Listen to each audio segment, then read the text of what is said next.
with Talon Kelly. Maybe even run some plays and where Talon keeps it and they use the tailback as a lead blocker to try to get him on the edge. Some design quarterback runs could be in effect tonight. We'll have to wait and see. This is a Green Valley team that is 0-1, yet they led Harriman, the Mustangs, 12-7 at halftime, only to have Harriman come back and win 30-18. One of the Harriman touchdowns, though, was on 5th down. It shouldn't have counted. But and the thing that it's still a big score for one touchdown, but the officials made a mistake, and it was a home game on top of that for Green Valley. This was a game against Harriman down in Las Vegas, and they just absolutely missed a down, gave them an extra down. Harriman ended up scoring, and they win the game 30-18. So you take that play away, it's a one-possession game. They end up losing by 12, and anything can happen down the stretch. So this is a team maybe a little frustrated, a little hungry. This is their first road game of the season.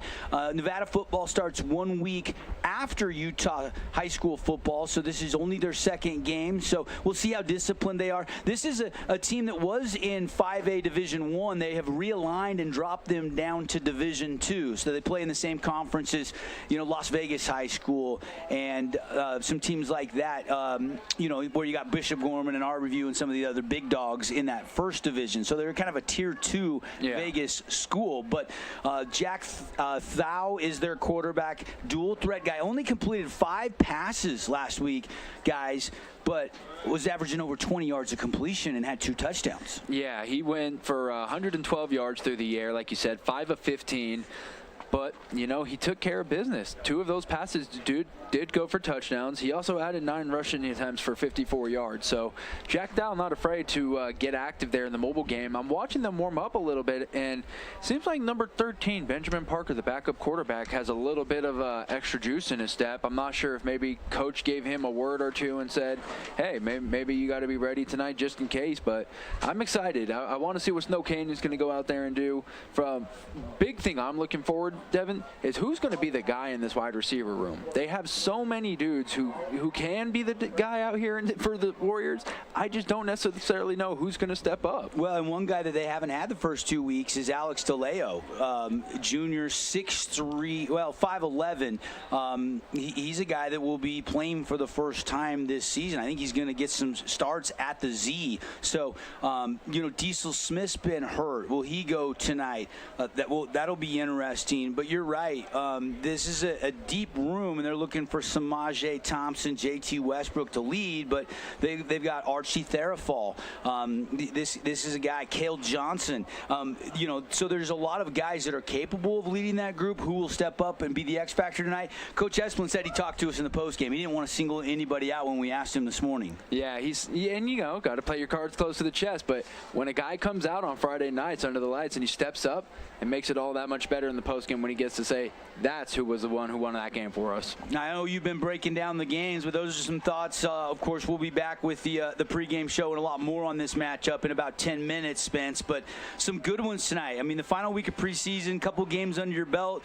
We've seen Region 9 go just 2-5, week 1 and week 2 as a conference.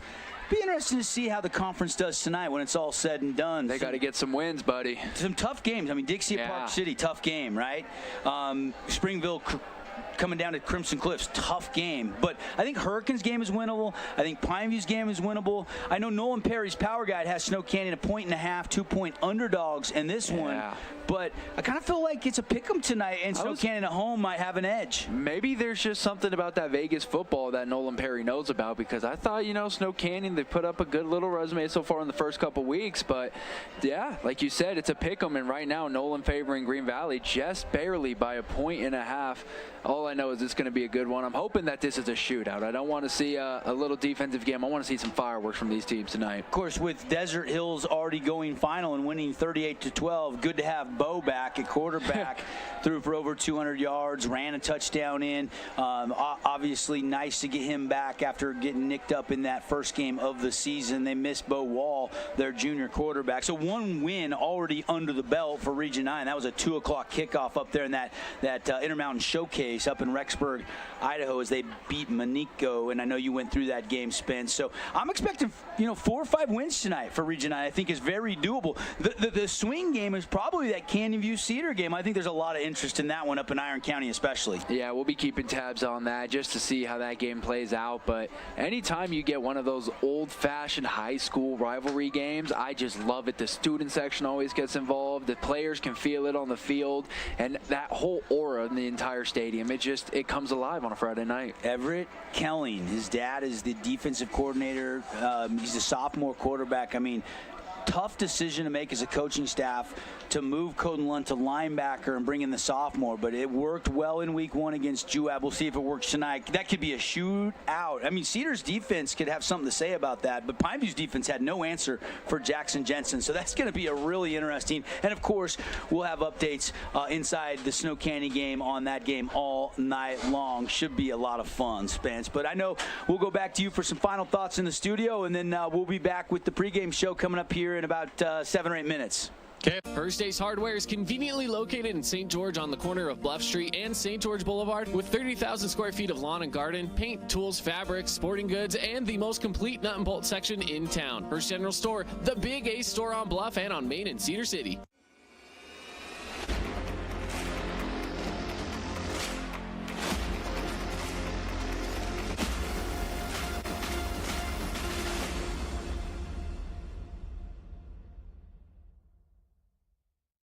We are Utah's financial outfitter, and we're here when it's time for your business to climb higher. Cache Valley Bank, mountains await. Member FDIC, equal housing lender. Region 10 Sports is brought to you by Nets on Fire, the premier training and event facility in Southern Utah. High-level individual and group training catered to your athlete, plus the best camps, clinics, tournaments, and showcases in the West. Visit netsonfire.org. As a local business owner, it's important to get the word out about your business. More people equals more revenue for you. Get your business in front of over 160,000 people in Southern Utah each week with St. George News. Contact St. George News today. We love giving back to our community, and over the years, we have provided vehicles for families in need, supported local charities, and helped train our first responders. Dealer Collision, your place for collision repair. Everyone loves local sports and, of course, loves ice cream. And the best ice cream on the planet is Handel's Homemade Ice Cream. Open late every day of the week with dozens of delicious flavors. So after your favorite team wins, head over to Handel's to celebrate with locations in St. George, Layton, and Woods Cross. Red Rock Real Estate has over 200 professional realtors in the St. George area that specialize in the local market. Whether you're buying your dream home, looking for an investment property, or want to sell your home for the highest amount, the Red Rock Real Estate team is here to assist you. Get started now by visiting redrockrealestate.com. Did you know that St. George News has a new app? Download the St. George News app today and stay up to date on everything happening in Southern Utah. Get instant notifications on news, weather, sports, and more. Download the app today and get your local news now. Scooter's Coffee and Hurricane is the best way to start your day or get you through your day. From breakfast sandwiches to cinnamon rolls to amazing smoothies and, of course, coffee. Anytime is a good time to sip and smile. Scooter's Coffee, open 7 days a week. Nets on Fire is the premier indoor basketball training facility in Southern Utah with 4 full-size gyms and group and individual training packages available for every age and skill level. Nets on Fire can elevate your game. Hoop it, Nets!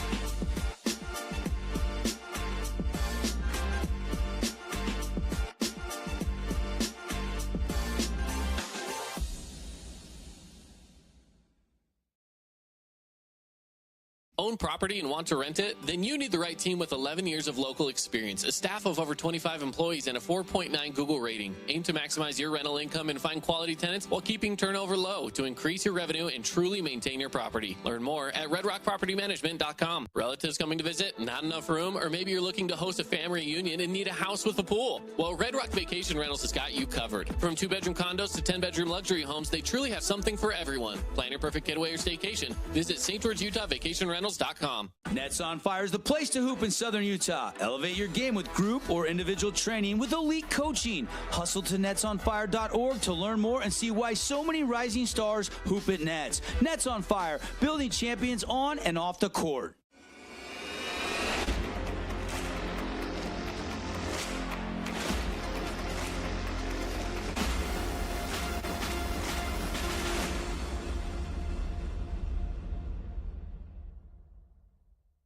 Hey, Region 9 sports fans, this is Matt Hickman with Academy Mortgage, a proud sponsor of Region 9 football. I would be honored to help you with your next mortgage, whether it's purchasing a home, building, or refinancing. Hey, I'm wide open. Let's connect for a touchdown. They have a young team, so they've got some players to watch that can make an impact and maybe bring this Hurricane team. Maybe next season is really what Hurricane is prepping for, as they'll have some older, more experienced players getting some of these sophomore stars some play and some reps this season. Hillcrest, they lost 57-19 to Payson in week 1. They beat Carbon 41-20 in week 2. They're 1-1 overall. Anthony Taylor, quarterback, someone to watch for, was 17 of 38 for 308 yards and 3 touchdowns. Wide receiver Steve Hoskins had 7 receptions for 154 yards and 2 scores. And on the ground, Marcus Solers had 18 carries with 110 yards and a score. Their offense racked up 456 yards, but their defense allowed 406 yards. So about even there with the offense and the defense, but they did force 3 turnovers on the defensive side. So it'll be interesting to see if Hurricane can make those adjustments to try and pick up that week 1 or that first victory in 2023. So we'll run down the matchups just one more time real quick, and then we'll get you to the break. And then when we come back, it'll be the pregame show. Again, we've got the 2-0 Springville at 1-1 Crimson Cliffs Mustangs. We got 1-1 Cedar in the Battle of Iron County, traveling just up the road to Canyon View, who is 2-0. And absolutely lighting it up on the offensive side of the ball with quarterback Jackson Jensen. Hurricane 0-2 travels to face Hillcrest, who is 1-1. Tooele 0-2 at 1-1 Pineview. Green Valley 0-1 at Snow Canyon 1-1. That's your Boulevard home game of the week. We've got the 0-2 Dixie Flyers at the 2-0 Park City Miners.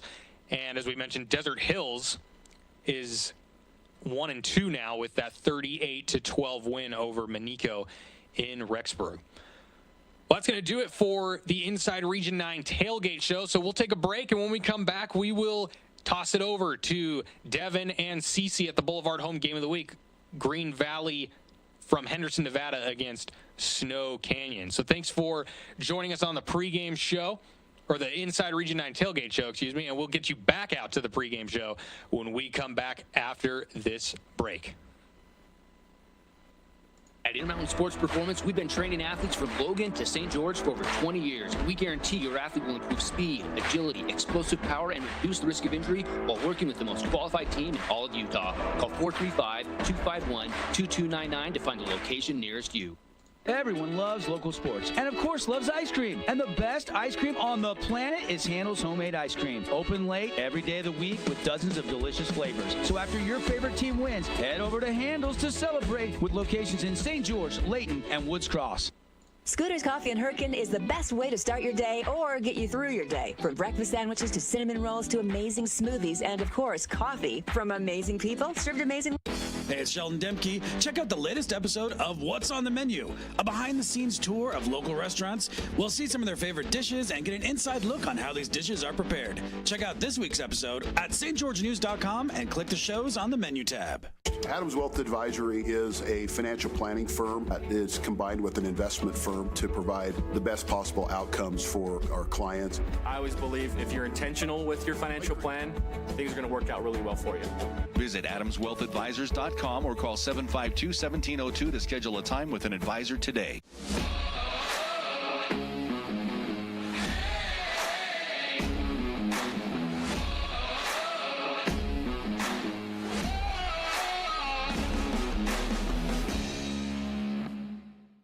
Check out this week's edition of TGIF on stgeorgenews.com. TGIF is your weekend adventure guide to all the fun and exciting things going on in Southern Utah this weekend. Find this week's edition at stgeorgenews.com and click the shows on the menu tab. Have a blast this weekend. This cheesesteak is so freshly grilled, you can still hear it sizzling. I can hear it too. Me too. Actually, it's the Cheesesteak? grill. Grilled right in front of you. It's a Jersey Mike's thing. First Ace Hardware is conveniently located in St. George on the corner of Bluff Street and St. George Boulevard with 30,000 square feet of lawn and garden, paint, tools, fabrics, sporting goods, and the most complete nut and bolt section in town. First General Store, the Big Ace store on Bluff and on Main in Cedar City.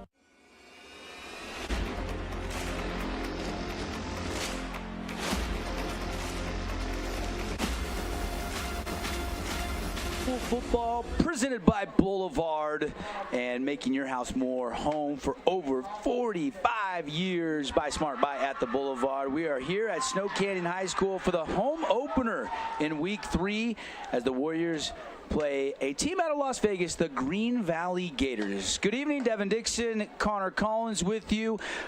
We've got Cannon Sechrist, our video producer. Of course, you've been hearing from Spencer manning the Finley Hyundai Studios as we are ready to go on the simulcast tonight here on the Fan Sports Network. And, of course, we are live on the fansportsnetwork.com as well as KSLsports.com. So very, very excited to be with you all night long. And CC, it seems like Snow Canyon, maybe more so than other region schools, they like playing these schools in the preseason out of Las Vegas. And last year they played Arborview, and Arborview, a really good football team, and it was a 7-0 defensive war. This is the first of back-to-back games against Las Vegas schools. Green Valley tonight, Centennial next week, because when region play starts, Snow Canyon has the week 1 bye. So an extra tune-up for Coach Esplin, and obviously he wants to see some good execution out of his team tonight. Yeah, and I was super excited when he was talking to us this morning, Dev. And one of my favorite things that we do is every Friday morning we try to get a couple coaches on, especially when we get to call that game. I get to take some of those nuggets, go into it. And Coach Esplin told us, he said, hey, I've been happy with the development we've had up front with some of our big guys. And you look at what they've done up there, and you look at some of the guys that have really helped along the way. I'm so stoked to see them come out here and really just take over this game. I think this is kind of going to be Snow Canyon's, what do we call, fireworks show-out game. I mean, it's their first game home, Devin. You can almost feel it. You talked about people filling this stadium up at 5 o'clock before you and I even started rolling in. I mean, this is a Friday night atmosphere, and I think Snow Canyon's going to play with that energy. On the flip side, you get about 20 Gator fans sitting over there in the sun, but I'm sure it feels a little cooler today in St. George than down in Las Vegas. Temperatures about 100 degrees exactly when I pulled into the parking lot. We'll get some shade from the stadiums, and it will be just a pleasant night, especially once the lights are on here on a Friday night. Excited to see Tank Kelly, senior quarterback. We know about his gun. We know about his arm from baseball season, playing for Coach Sechrist, already picking up offers and committed to Utah Tech to play for Coach Fatenauer. But this is really his first year as a starter at the quarterback position. But, CC, you and I were watching him in pregame. He has a cannon, and this team offensively kind of goes how he goes. And he's coming off a 300-yard, 2-touchdown performance against Manti when the Warriors picked up their first win of the season. What do you expect from Tank Kelly tonight against the Gators defense? They traditionally run a 4-3, or more like and sometimes they'll go even with like that 5-2-5, 5-2-4 look as well. That's and trust their outside backers. So probably going to see some different schemes tonight. Yeah, I think, the one thing we can expect out of Kelly is that when he goes out there, he's always trying to make the right throw. So many quarterbacks in high school get caught up in trying to make the flashy throw, the big long bomb down the field. But I think what Kelly does really well is he trusts his receivers. We talked about it in the pregame show a little bit. When you look at this cast of guys, Samaje Thompson, JT, there's so many guys that really, who can be the one to go to at the right time? If you hit your crossing route, if you hit your slants, if you hit your outs, as long as everybody's doing their job, Tank Kelly just has to go out there and almost like Alex Smith used to do and just be a game manager. Yeah, it's going to be fun. We want to officially welcome you into our House of Jump pregame show, and you can fire up your next birthday party over there at House of Jump. They got new arcade games games, of course, the indoor trampoline arena. They encourage you to bounce off the walls. And right now, they got kind of a cool deal going for all you sports fans out there. When you purchase 1 hour of jump time during the week, Monday through Thursday, you just mention this ad, you'll get $10 in arcade credit, absolutely F-R-E-E, free. So take advantage of that over there at the House of Jump. We'll get into the keys to the game in just a minute, but let's talk a little bit about Jack Thau, the quarterback, senior quarterback. They lost last week against Harriman, and it was a 12-7 lead for the Gators at halftime. Harriman comes roaring back, ends up winning by 12 points, but they actually got a 5th down that led to one of the Harriman touchdowns, from what I understand, which kind of really hurt the Gators' chances to win that game. So what happened to the home field advantage, right? Don't you have to get a little slip in with the ref there? Maybe they help you out. I guess not in this case, but you know what? You mentioned it. Now, are they going to come out with a little fire under them saying, hey, we feel a little spited. This should have been a win that we could have had last week. You know, they're going to have to come out with their guns swinging. This Snow Canyon team is no slouch, but apparently neither quite as Green Valley. Watch for number 6, Theo Edquelang. He is their star wide receiver. We'll talk a lot about him during the broadcast. We're going to take a quick time out for our national anthem. We'll be back with the keys to the game and the kickoff for Warriors and Gators.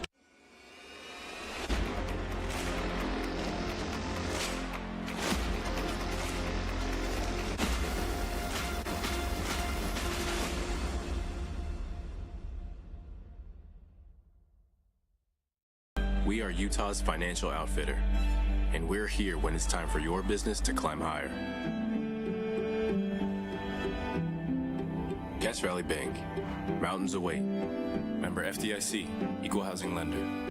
Region 10 Sports is brought to you by Nets on Fire, the premier training and event facility in Southern Utah. High-level individual and group training catered to your athlete, plus the best camps, clinics, tournaments, and showcases in the West. Visit netsonfire.org.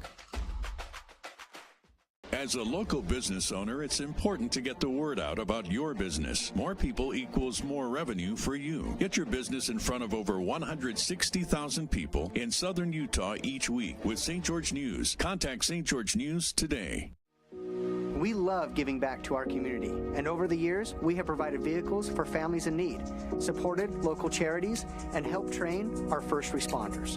Dealer Collision, your place for collision repair.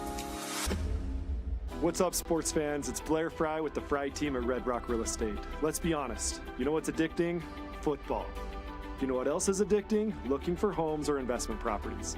Let the Fry team at Red Rock Real Estate coach you through your real estate addictions. Everyone loves local sports and, of course, loves ice cream. And the best ice cream on the planet is Handel's Homemade Ice Cream. Open late every day of the week with dozens of Region 9 action in tonight's Boulevard home game of the week on the Fan Sports Network. Yeah, we're in Snow Canyon Warrior territory tonight. Here's the Warriors and the Gators getting ready to go on a football Friday. Devin Dixon, Connor Collins here, part of the Fan Sports Network broadcast team, and we have captains at midfield for the coin toss. A very good officiating crew tonight, CC. Our white hat tonight, Kelly Holman. You've got Wally Dodds, Jared Frank, the umpire Russ Peterson, and the line judge Gavin Larkin. Good crew working tonight's football game. Don't think the Gators will have to worry about a 5th down tonight that kind of cost them a little bit last week. No 5th downs. They're going to get a nice clean game here. Hopefully we don't see too many of the laundry get thrown out on the field, but hey, this looks like it's going to be prime time here. I'll tell you this, for Green Valley, they look like for their size, they stack up well with Snow Canyon. Yes. I was watching a little film about this before. I thought, maybe these guys are a little bit smaller. I'm going to be honest. I think they're just playing with some loose jerseys because these Green Valley kids up close, they look pretty darn big, and I think Snow Canyon might have their hands ready for some action here. This is the House of Jump pregame show. I was talking with one of the assistant coaches, Curtis Whitehead, and he said, hey, this is a big team, but you know what? For a 3A, Manti really was big and physical. We're going to be the smaller team against Green Valley in this game tonight. Let's get into the keys to the game, and Connor, I turn to you. A couple thoughts for each team, and it's brought to you by Team Diato. Huge selection of cars, trucks, trucks, SUVs, you can get the keys to a brand new ride at Team D Auto, located 488 East St. George Boulevard, or check out their inventory, teamdautosales.com. Obviously, Snow Canyon, I said it a little bit earlier when we were talking with Spencer, previewing this game in Inside Region 9 Live. I think the Warriors want to get the ball outside into the flats. I think that O-line play tonight against this front of Green Valley, and you're a former offensive lineman, you know how important that the guys in the trenches are. Oh, you know I love it, and those guys don't get enough love. So when Coach came out here and corrected me on our show this morning, he said, hey, Max Reynolds, it's a great running back, but look at the guys up front. I said, you know what, Coach, amen to that. Let's bless up. And, you know, here's the thing. With Tank Kelly, I already mentioned it, he makes the right read so many times. I wonder if he does try to let it loose a little bit, see if maybe he can try to get some deep passes down the field. We know that that's what they're going to be doing on the other side. The quarterback there for Green Valley, Jack Thau, he had 5 completions, Devin, but 2 of them going for touchdowns and over 112 yards. Yeah, other keys. I think Snow Canyon has to take advantage of the red zone opportunities tonight, so we'll be keeping an eye on them in the Cache Valley Bank red zone. That'll be something to watch for. And then for Snow Canyon defensively, you know, got to stop the run. You got to stop the run and get some penetration, and let's play some football. Green Valley won the toss, so they deferred. So kickoff goes into the end zone, and it is returnable over the head of the return man, and he stumbles and is tackled right at the 10-yard line. So 90 yards in front of the Warriors, and here comes senior quarterback Tank Kelly on what was kind of just a little miscue as the ball bounced over the return man's head there, CC. And so Will West, he went and got what he could, but not as good a field position as the Warriors would have liked. Yeah, and you know, that was a good play there by the kicker, and a lot of people don't talk about it, but on special teams, you see that kickoff, it bounces just over Warner's head, and that's now, you look at that, you're on the 10-yard line, Devin, starting off, instead of being on your own 20, maybe even on your 30-40 if you get a chance to return that ball. We are underway here. Tank Kelly, Max Reynolds in the backfield. They'll go 3 wide receivers set. Samaje Thompson on the near side. Now they go empty. They throw it to Reynolds out of the backfield, and he is hit and dropped. Will get a little forward momentum and pick up about 2 after the hit. So there's the toughness of Mac Reynolds to turn a loss into a 2-yard gain. And that was one of my keys, too, that I want to mention, is we talked about this wide receiver room being so deep and Max Reynolds being so good on the ground, but I've noticed that they love throwing to him out of the backfield, whether it's a quick screen, whether it's a little swing route, or just getting them into the flat. He's such a good athlete that you'll see them try to direct and to design plays to get him the ball. 50 seconds into this game, it's going to be an RPO keeper for Tank Kelly right up the middle, and a push out near the sticks, and I think Tank Kelly's got the first down. Nice. Yeah, there they go. Give it to him. And this is what you said, Devin. He's not afraid to put his shoulder down. And I'm like, hey, I don't know if Coach wants that, but hey, if it's going to get you the first down, I'm sure Coach is on the sideline giving him a little high five there. Yeah, it's tough to bring him down. You can see the extra effort they're fighting for the Red Rock Real Estate first down off the feet of the senior quarterback, Talon Kelly. I call him Tank or TK. You'll hear me refer to all 3. Looking outside. Pocket kind of collapses. He runs up the middle. Big hole down the hash. Tank Kelly's going to cut back at the 40. Juke him in. Little wiggle to midfield. That is a 30-yard rip by Talon Kelly. How about the moves towards the end of that run? He looked right. He thought 1, made a second read, thought 2, and said, hey, it's not there. I'm going to trust myself. And look at the moves on Kelly here. Gets right past that first level. You get one-on-one with a safety. It's up to you to make a miss. There you go. Break the ankles. First and 10, and the Warriors on the move on the first opening possession of the game. And Tank Kelly doing it with his feet. First and 10, flips it out of the backfield. It's complete. Down the sideline for not much. Hit on that far sideline, and a big one there by the Gators defense. Little swing pass goes for nothing. Second down and 10. Hard to see these numbers. Apologize to the Green Valley fans out there. They got the light gray numbers. I couldn't see who made that tackle.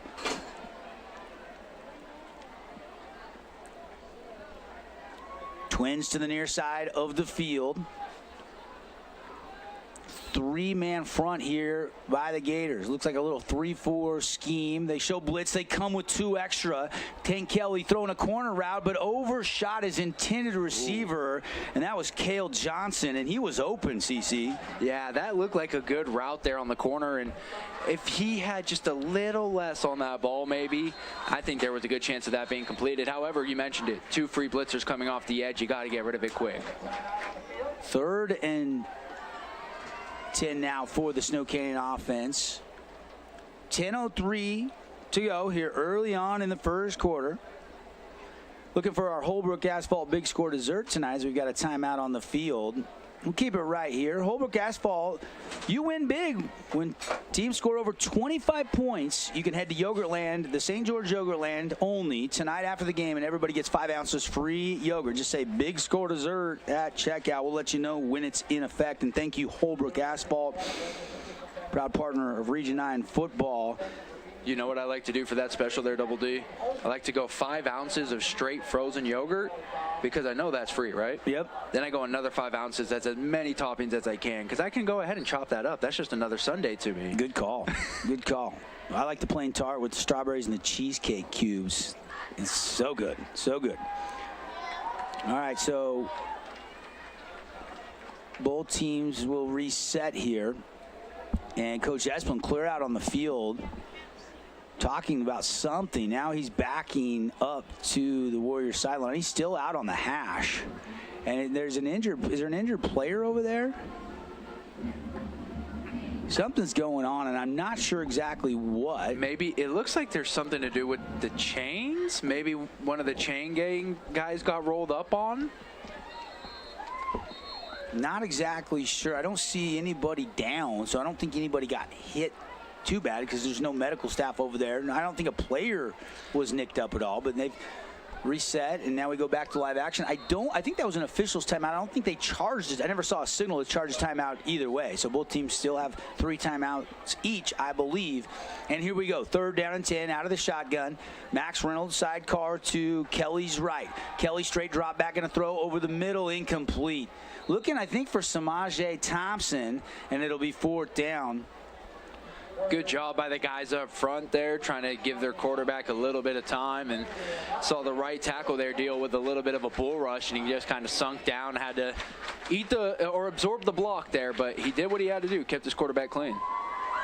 Yeah, big 56. Herbert Ware, I think, was in on that pressure on Kelly, and Kelly had time. I'm not sure if there's a little miscommunication on the route, but after a promising start to the opening drive of the game, the Warriors punt unit is out. It is Kelly that stays in to punt this football. He's going to rugby style it on a run. It's a low line driver, returnable from the 21. Makes a man miss to the 30 and then hit and dropped. Good tackle by number 38. Ledger Ship, I believe, came up to make that stop. Or was that 30? Yeah, it was 38 Ledger Ship. Yeah, I think you're right there with Ledger. Good take. Honestly, for a second, it looked like Green Valley had a chance to break that out. Good tackle there by number 38. 9:50 to go. Play-by-play tonight brought to you by Intermountain Sports Performance. There is no off-season. Get sport-specific training at Intermountain Sports Performance. Locations from Logan to St. George. Of course, the Raiders facility down there in Vegas, named after Intermountain Sports Medicine down there. So, obviously, big partner with sports at every level. Watch for number 2 for the Snow Canyon Warriors, Tegan Whitehead. They moved him to outside linebacker. Ryder Holt has moved to middle backer for the 2nd week in a row. And there's a run right up the middle and a quick tackle and a gain of just 1, and that was it.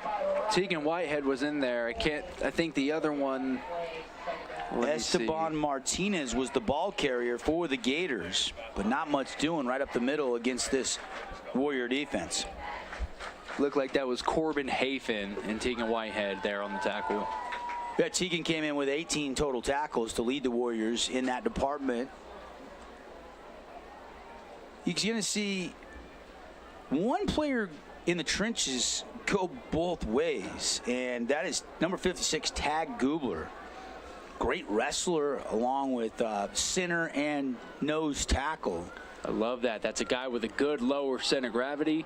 Run again to the tailback, And that's going to be stacked up on the outside, and another just short gain of 1 for number 33, Esteban Martinez. He's a junior running back, and he is the workhorse, obviously, for head coach Clay Morrow.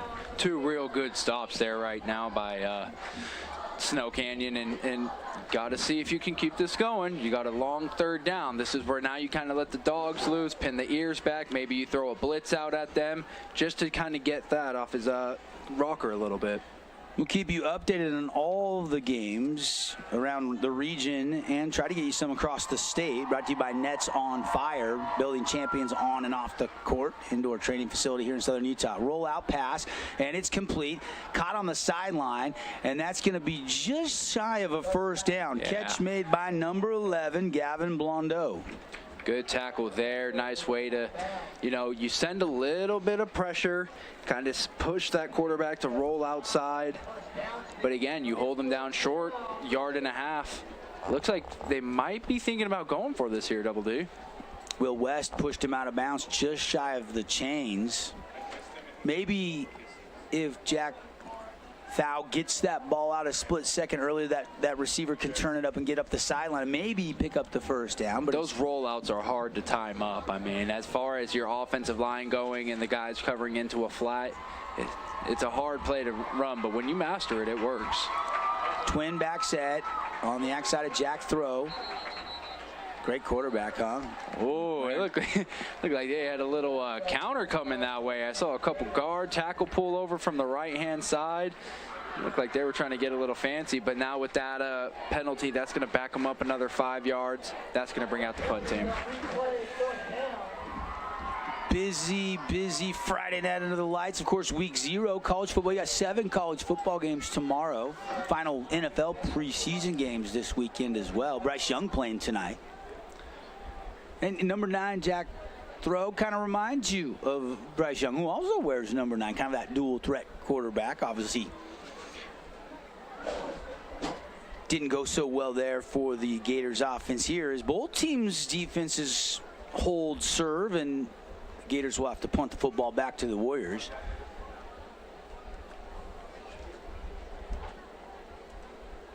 Now they'll set the ball, and punt coming from the 37.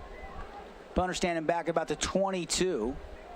Gators punter will put a right foot into a low spiraling kick. It's going to take a bounce and returnable here by Mikaio Swinson. Got some room on the left side of the 40, out to midfield, down the sideline. Swinson hit and dropped at the Gators 40-yard line. So not good field position at their own 10. Did get out to midfield before the drive stalled out. Now they'll start in Gators territory at the 40.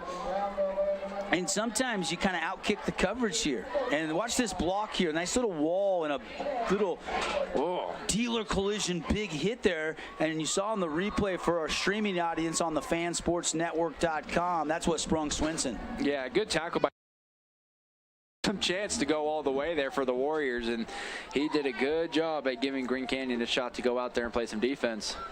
Reynolds joining TK in the backfield. 1st and 10 from the 40. Trips to the near sideline. Well, number 9, Bryce Barnes, or excuse me, JT Westbrook, number 19, split out wide as that goes over the middle and incomplete. And it'll be 2nd down and 10. 7:52 left first quarter. No score on the Wilkinson's House of Lighting scoreboard. Wilkinson hoping we get a little light up on the scoreboard tonight, but we'll see what the Warriors can come up with here. Staring into the sun, hand signals coming in from the Warriors sideline. They have the signal. 5-man front here. They bring the edge guy. Reynolds goes inside of him, puts his head down, and finishes that run down to the 35-yard line. A pickup of 5, and it'll be 3rd down. I'll tell you what, one thing about Max Reynolds, Devin, when he runs the football, he is not afraid to lay the stick at the end. He's a trucker, and when he gets to running, it's almost like instead of being the nail, he's the hammer. Nets on Fire update. Cedar scores on their opening drive. Crenshaw with a rushing touchdown. They take the early 7-0 lead in the battle for the pickaxe up there.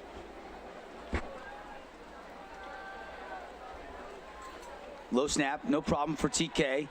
Dancing around the pocket now, rolls right, throws on the run, has a man, and it's caught out there. Going. And Conrad Green breaks a tackle down inside the 10 near the 6-yard line, and that is a pickup of almost 20. Oh, man, Conrad Green, you think he was smelling the green there, Devin? He was almost in for the touchdown, just gets caught short. But, hey, good job by Kelly to evade the pressure, step up out of the pocket, find the open receiver downfield, and deliver a strike. Now they'll slow things down. That was Theo Ecuadalling with the tackle there for Green Valley. And they'll run it and stacked up and not much there. In fact, I don't even know if Max Reynolds got back to the line of scrimmage. And a good job there. A little bit of pressure there by the defensive line for Green Valley. Now, this is kind of what Coach Esplin talked about. He said, you know, he has the offensive line where he can lean against them. If they want to run the ball to get a first down, he feels they can get 4 yards of carry. When you're about 8 yards out, 7 yards out, to me, that sounds like a good try to give it a shot.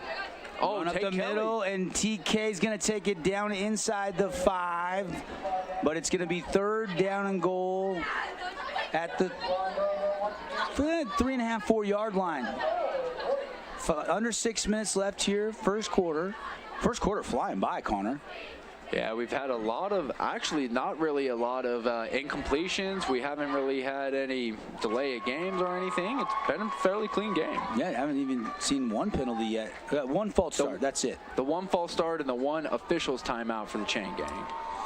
They'll run it and then fake the run, throw it, and touchdown into the end zone. It's a 4-yard pitch and catch. And what a throw by Talon Kelly as he threads the needle, and JT Westbrook with the sticky hands. Oh, man, what a strike there by TK. With the RPO, he fakes the handoff, makes the read on the slant, and puts that ball right in the zone for his receiver to bring that in. And now the press box is shaking as the Warriors student section jumping around here. My monitor is bouncing around here in the press box. First home touchdown of the season. Talon Kelly finds JT Westbrook. And here is the Finley Subaru extra point. Go see the all-star lineup on the saving side of the freeway, or check out their inventory, finleysubaru.com. All red the kick, and it's up and in. How about maybe a little excessive there? Got the holder, but no flags fly.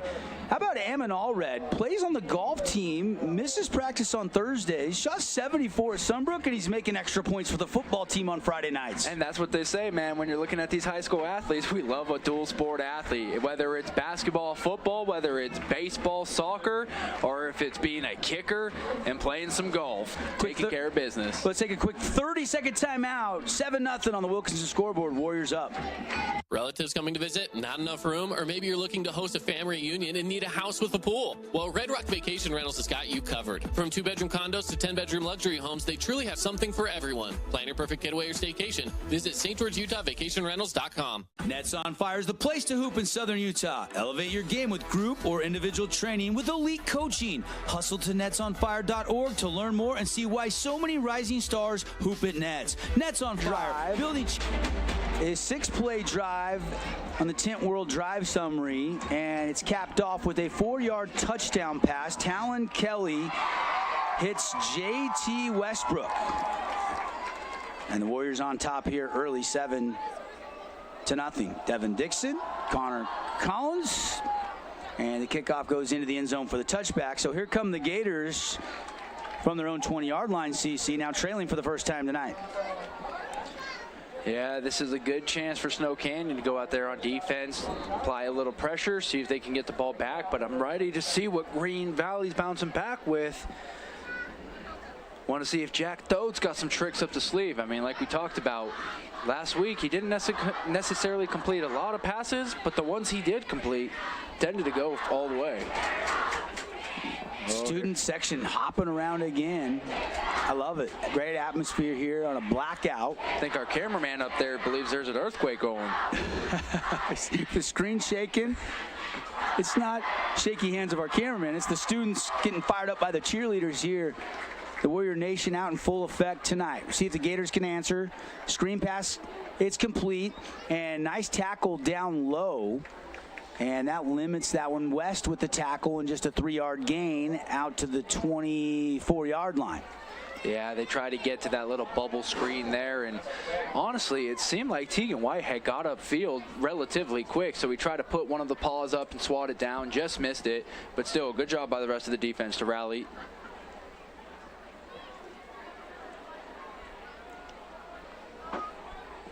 Second down and a long 6. Out of the gun, Jack Throw, excuse me. And it's a run up the middle. Nice little hole initially opened up, then closed down in a hurry, and another couple-yard gain. That's the workhorse, number 33, Esteban Martinez. Yeah, now you got Snow Canyon back in another 3rd down, and right around this part of the field, too, is where that last drive ended for the Green Valley High School.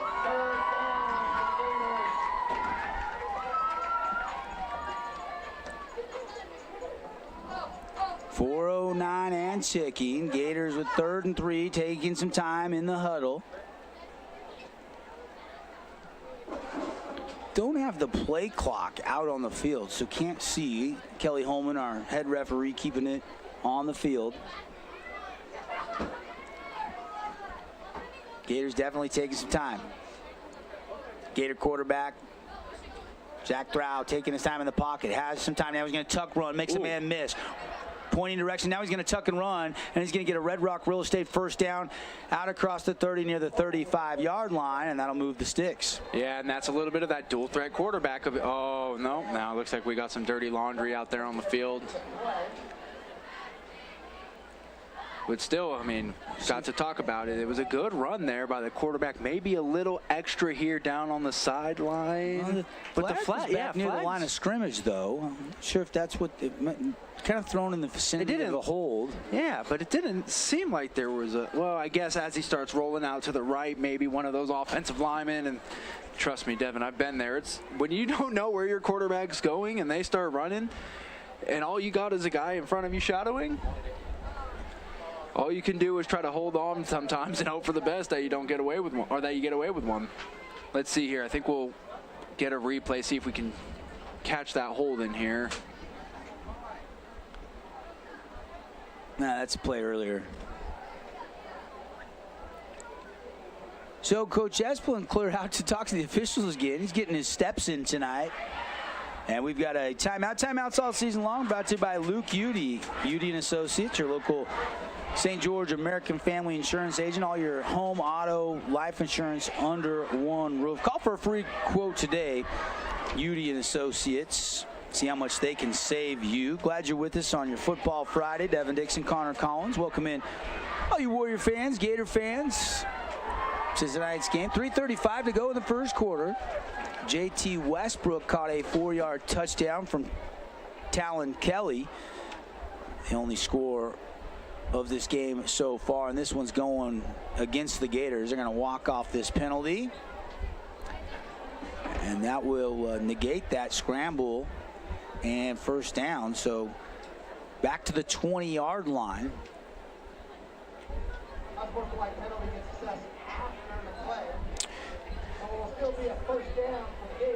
So I think they're still going to give them the first down. So fresh set of downs, but now behind the sticks here.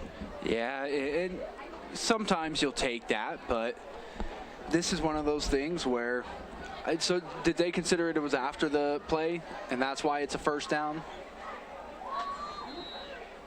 Pineview on our Nets on Fire Region 9 update has a 7-0 lead over Tooele early on in the first quarter. Want to watch that game? It's streaming on the fansportsnetwork.com. Martinez right up the middle, and the junior running back's going to push ahead. Nice gain of 7 out to the 29-yard line, and it'll be second down. Maybe give him 8, almost 9 on the mark.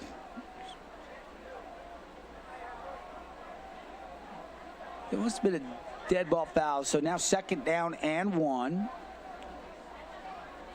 Chance for Snow Canyon here to get a big stop. Try to force him into a 3rd and short. Out of the gun. Jack Trout looking to throw. Looks left, goes right, complete on the outside, and he'll tuck out of bounds. Nice little pitch and catch, and that'll move the chains for the Gators. I think that was Ben Bighton. Hard to tell with the jersey numbers up here. I think that's number 6, yeah, Theo. that looks like Theo. Ed Quillang. Ed Quillang. I saw the 6 upside down there, Devin. Yeah, he kind of was the leading receiver coming in this game. Had 43 yards in that loss to Harriman last week. Martinez last week had 53 yards. The other receiver to watch for, number 11, Jackson Rios Vargas, Ben Byington, a couple guys that also will get in on the action in the receiving corps. And big stop there, hit in the backfield. And that was that 5, Diesel Smith? Yeah, it looked like that was Diesel Smith back there getting in on some of the action. And he's been nicked up, so good to see him out there healthy, playing tonight.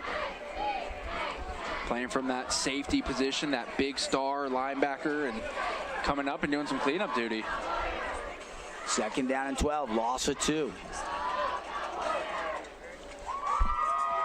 2:08 and ticking left here in quarter number 1. Warriors lead 7-0. He'll run it right up the middle. Martinez, he'll get those 2 yards back, and that was it. Another good tackle down low. Whitehead and Ryder Holt, your linebackers. Again, they moved Holt to middle backer and Teagan Whitehead to the outside linebacker position. They were both there. I think that's a good move. Teagan last week, he finished with the sack, also had a tackle for loss, so clearly some explosiveness there off the edge. Yeah, I think Teagan probably the quicker side to side, so covers some more space there. And that's Alex DeLeo lined up at the other end there, number 7 for Snow Canyon. Jack Trout looking, pressure comes, hit as he throws, caught over the middle. Ooh. Beautiful catch by number 15, Sean McKeon, I believe. And good job because Will West came in to lay a hit across the middle. And correction, that's Benjamin Byington, 19. My apologies. Those light gray numbers in the sun, hard to see. So good catch. West comes in with a nice hit, but he spins off it, keeps it moving. Byington's first catch of the night goes for big yardage into Warrior territory for the first time in this game with 50 seconds left in the first quarter. Gators down by 7-0 on the Wilkinson's House of Lighting scoreboard. Out of the gun. Delay a game? Yep. There's a penalty against the Gators again, so they'll back them up. Man, and every time they start to get some momentum going here, Devin, they're getting these, and we just talked about it earlier a bit about it being a clean game, but now they're starting to get some delay of games, false starts. These are the kind of things that are going to shoot themselves in the foot. The Gators can't have that if they want to win this game. Some awards we're going to hand out as we're looking for throughout the game. Our Appliance Wholesalers Plus Playmaker Play of the Game. It's easier to think, buy direct, shop local, and save when you shop at AWP, the playmakers in the appliance business. GE products, washers, dryers, fridges, freezers, dishwashers, laundry sets. They got you covered, again, across the freeway from the Bloomington Walmart. Out of the gun. Quick sling of the pass and caught on the sideline. Catch made by number 26, Jackson Rios Vargas. Just talking about him being another target for this Gators offense. And he was the more productive of the running backs when it came to catching the ball out of the backfield. So far in the seasons, he's had 2 receptions, but one of them being a 39-yard touchdown. And 5 seconds left in the quarter. And it looks like the Gators were heading to in the quarter, and coach is like, get back out on the field. We got 5 seconds, fellas. So they'll come back out, huddle up. Now they got to go quick. And now I think the Gators got to use a timeout. I think the play clock running down. So Gators will have to burn a timeout. We'll take it. Timeout on the field. Full timeout. We'll be back. Late first quarter. Warriors leading on the Wilkinson scoreboard 7-0.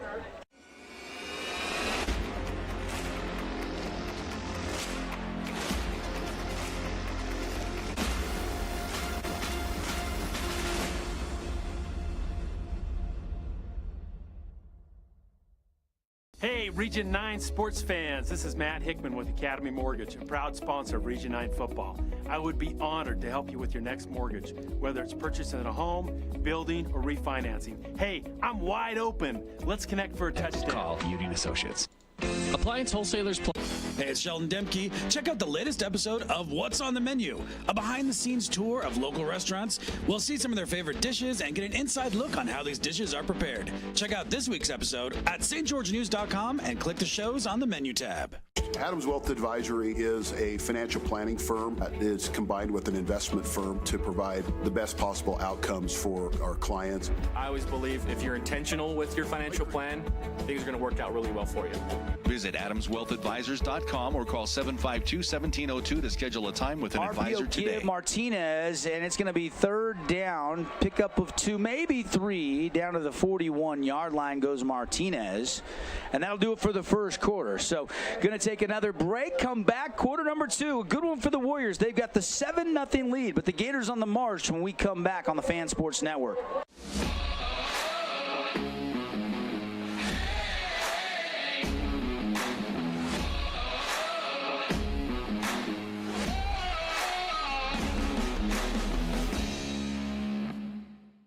Check out this week's edition of TGIF on stgeorgenews.com. TGIF is your weekend adventure guide to all the fun and exciting things going on in Southern Utah this weekend. Find this week's edition at stgeorgenews.com and click the shows on the menu tab. Have a blast this weekend. This cheesesteak is so freshly grilled, you could still hear it sizzling. I can hear it too. Me too. Actually, it's the Cheesesteak? grill. Grilled right in front of you. It's a Jersey Mike's thing. First Ace Hardware is conveniently located in St. George on the corner of Bluff Street and St. George Boulevard with 30,000 square feet of lawn and garden, paint, tools, fabrics, sporting goods, and the most complete nut and bolt section in town. First General Store, the Big Ace store on Bluff and on Main in Cedar City. Back live, start of quarter number 2 here on the Fan Sports Network, our Boulevard home game of the week. Warriors leading 7-0. Devin Dixon, Connor Collins with you here from Warrior Field, and a throw on the outside, and that is caught. Nice comeback route on the outside. Trey Glasper. That is number 1, Trey Glasper, the junior wide receiver, and that's a Red Rock Real Estate first down. Let's take another look for our streaming audience. Nice little comeback route there. I think that's the first time we've called his name tonight, so I'm starting getting a little bit more comfortable, Devin. It seems like he's settling into his throws, starting to adjust to the pressure he's seeing, and it seems like that they got a good thing going here if I'm the Gators. Jack Thau can throw. 1st and 10. Out of the gun. Scissor action in the backfield. They'll give it to Martinez. Hit and dropped. Ran into a wall. The dealer collision, big hit. Whoa, that was your big boy down there in the trenches. And if you have taken a big hit or a little fender bender, dealer collision can handle all your repairs on your vehicle. There you can see that hit right there at the heart of the Warrior defense. Looked like Ryder Holt there, mixing it up with Tag Goobler. I mentioned Goobler at the onset of this game, going 2 ways, nose tackle in the center for this Warrior team. Early second quarter, knocking on the Cache Valley Bank red zone for the first time tonight of the Gators. 2nd down and 10. Jack throws it outside, and it's complete again to Glasper, but hit immediately. No gain on the play. Yeah, good read there by the DB. Believe that was number 21 there. Yes, Ryder Entz came up, saw that screen all the way, stopped that play before it had a chance to even get started. So 3rd and 10, maybe 4-down territory. You're kind of in that no man's land where you're probably too far to try to field goal if you don't pick up any yardage here. Jack Thau out of the gun, looking to throw. Rolls left, throws it downfield. One-on-one coverage, and it is caught. Touchdown, Gators. Great catch down there. I don't think so. In the end zone by number 19, Benjamin Byington. I don't know. The ref's waving no. Did he wave it off? The ref on the. Oh, now we got to go. Now we got a touchdown. I thought he caught it. It looked good, but he initially waved no good. Let's take a look at our replay brought to you by Holbrook Asphalt. Yeah, watch the referee here on the goal line as he initially waves no good. I never saw it hit the ground. But he gets up celebrating like he brought that baby in. Yeah.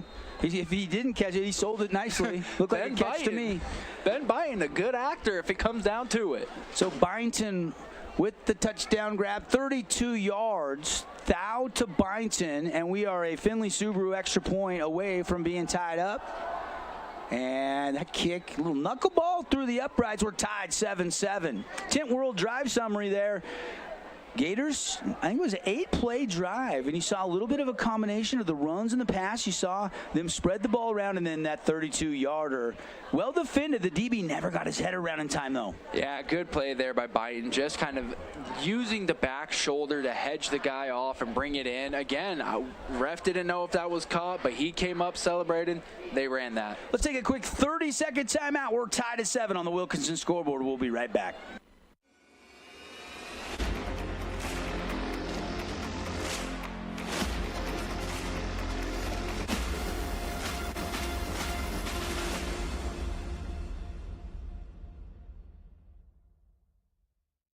We are Utah's financial outfitter, and we're here when it's time for your business to climb higher.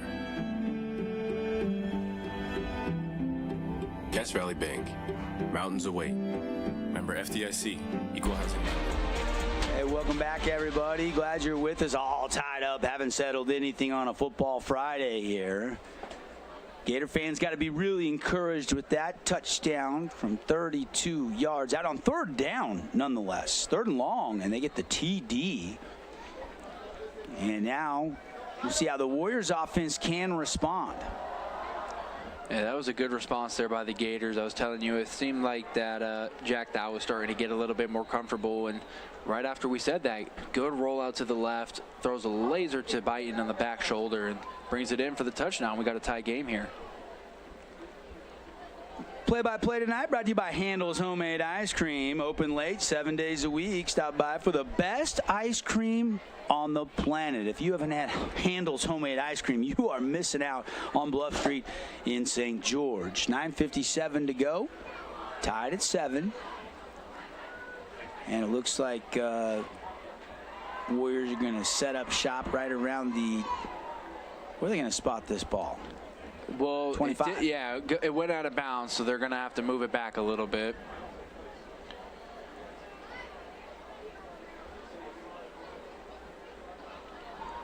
Stats tonight brought to you by Adams Wealth Advisors. Good fortune is what happens when opportunity meets with planning. Adams will help you plan your financial future. Learn more, schedule consultations today at adamswealthadvisors.com. Well, Cedar knocks in a field goal, 38 seconds to go in the first quarter, and the Reds lead 10-0 over Canyon View. There you go, Cedar. I guess it's like Coach said, you had to make a tough decision and make a switch at quarterback, but it seems to be working so far. Run up the middle, shot out of a cannon, and a good piece of running there by Max Reynolds. And that's going to be a Red Rock Real Estate first down out to the 47, almost the 48-yard line. Yeah, that's going to be a first down and some. Good run here. A nice way to finish it off with a little stiff arm at the end. Broke a tackle, but a good crease opened up by the guys up front, right up the middle, right behind Tag Goobler. Fresh set of downs. Yeah, Tag Goobler, and I believe is Ryan Felipe over there on the right side. Yeah, Tag Goobler and Ryan Felipe standing side by side. They've really opened up some things here for the Warriors tonight. Man, it's going to be a false start against the Warriors. Somebody moved, and Tank Kelly just let that ball snap to him, fall, and he knew the play had been whistled dead. Now they'll wind the clock here. 9:32 and ticking, 7-7 game. We're in the second quarter here from Snow Canyon High School. Another Nets on Fire update. Pineview leads 14-7. Adam Moore, 35-yard touchdown throw to Matthew Costa.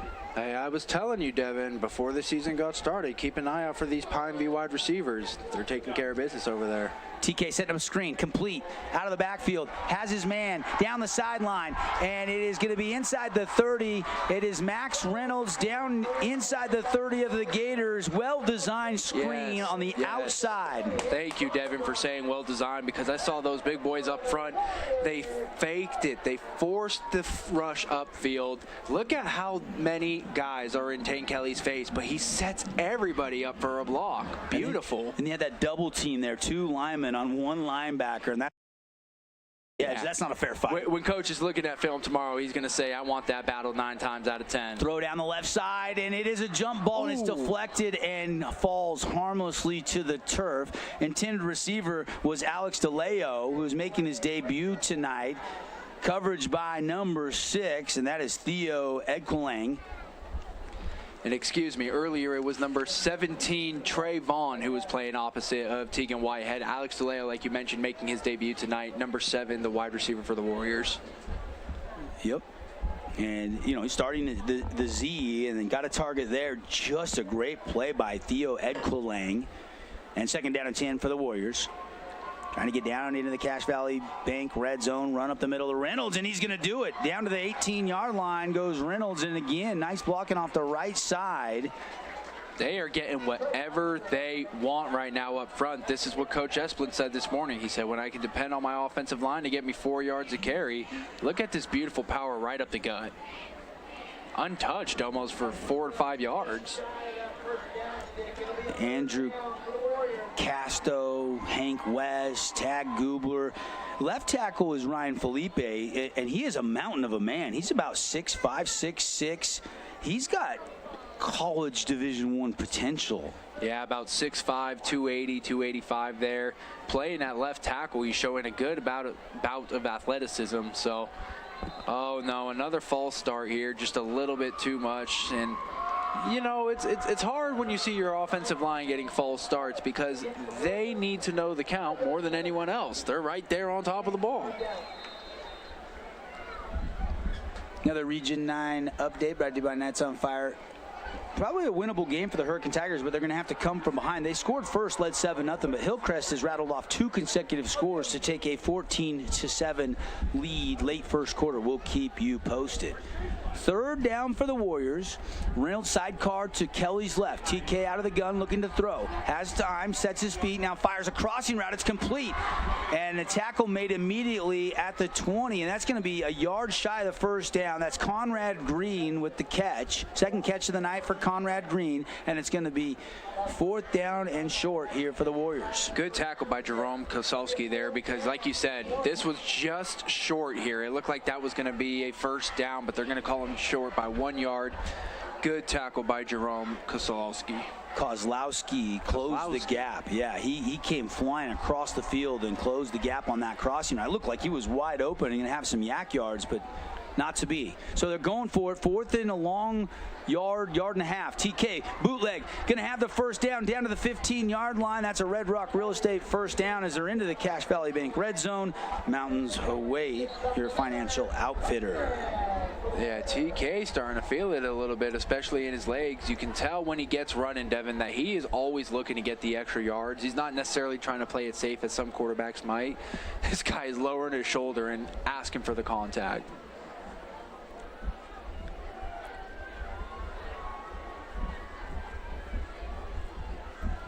So, fresh set of downs.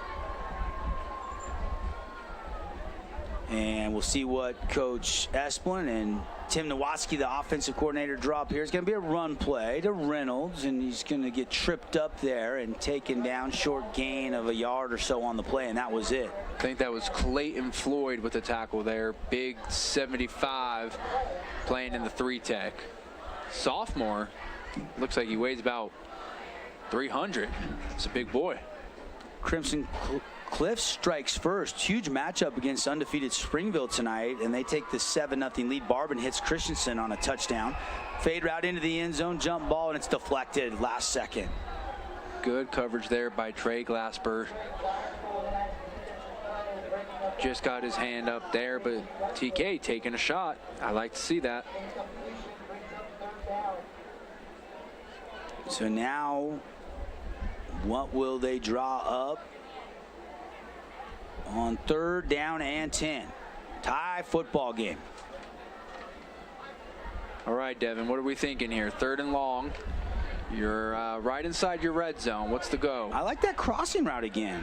And they're going to throw. It's out to the flat. It's caught, but dropped immediately. Reynolds out of the backfield.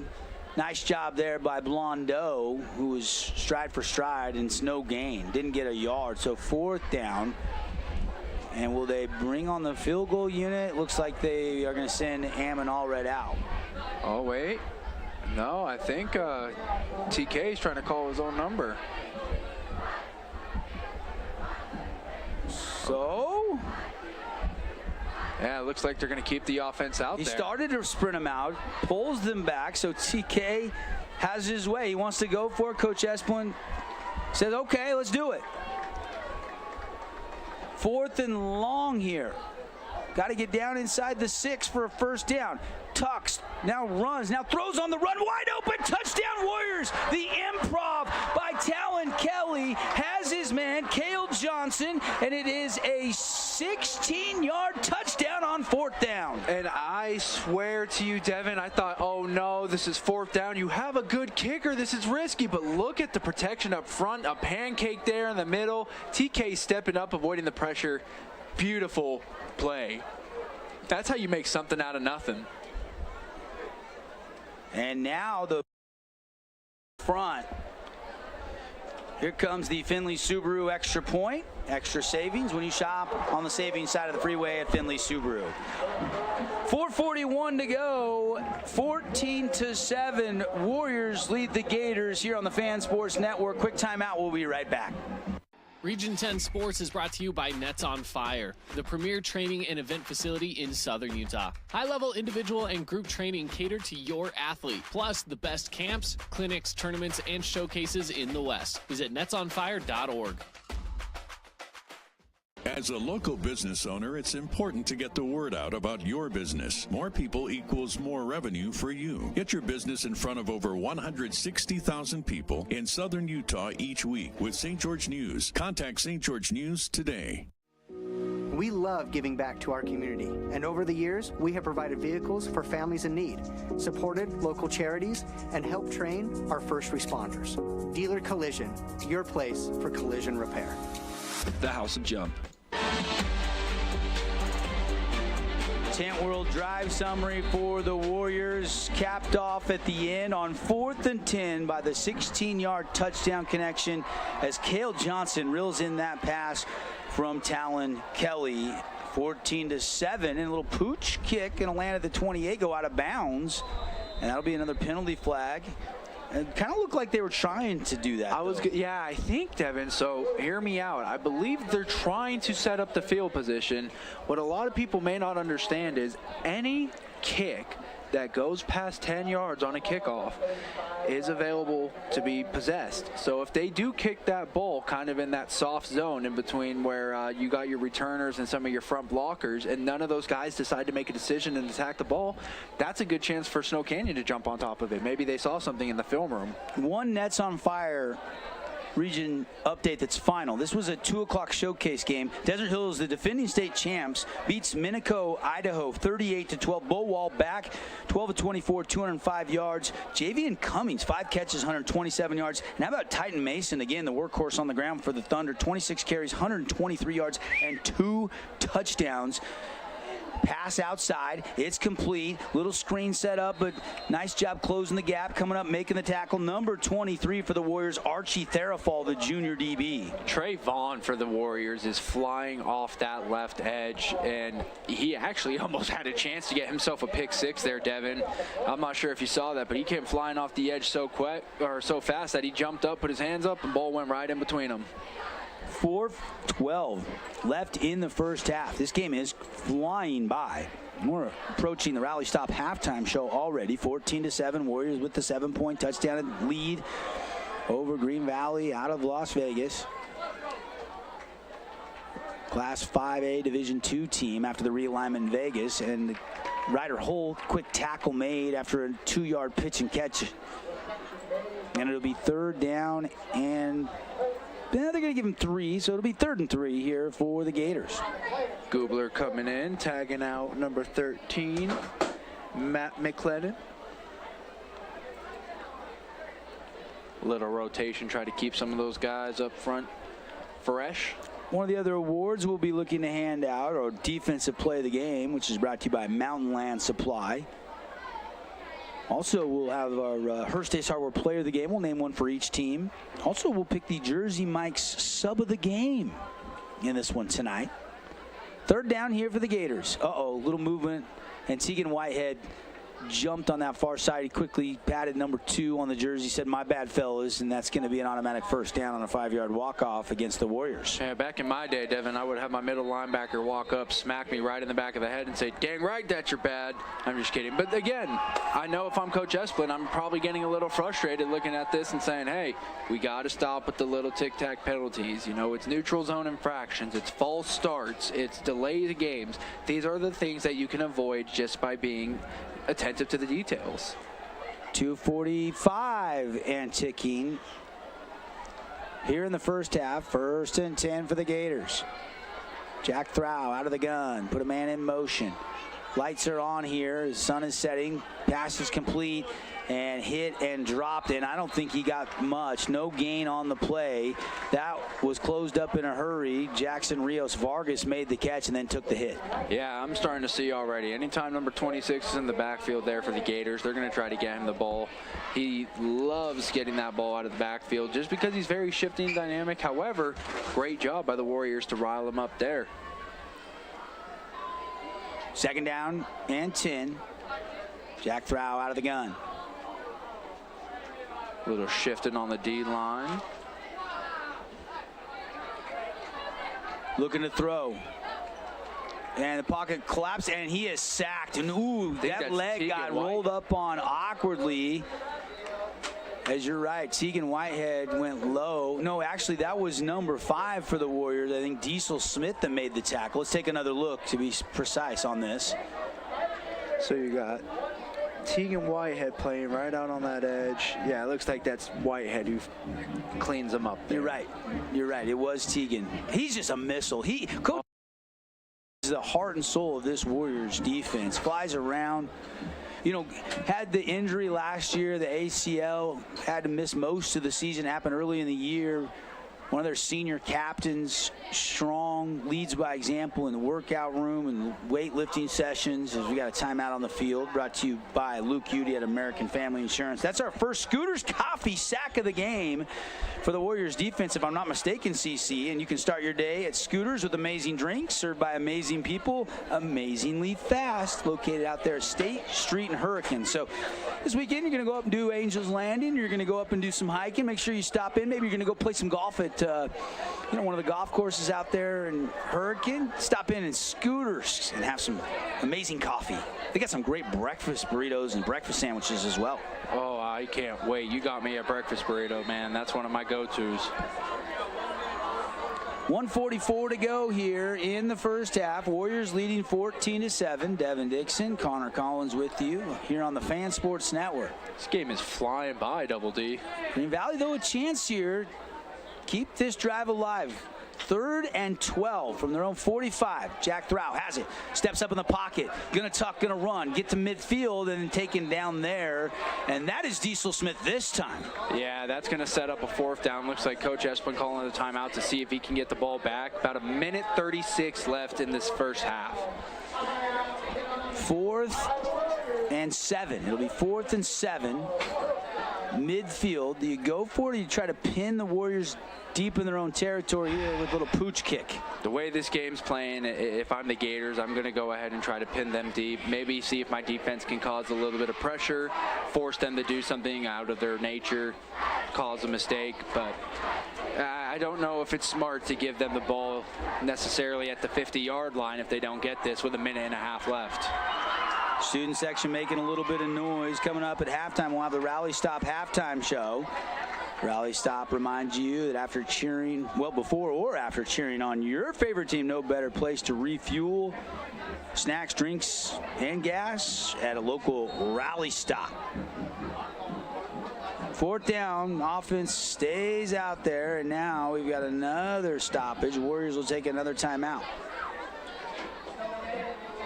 So the Warriors will talk things over again.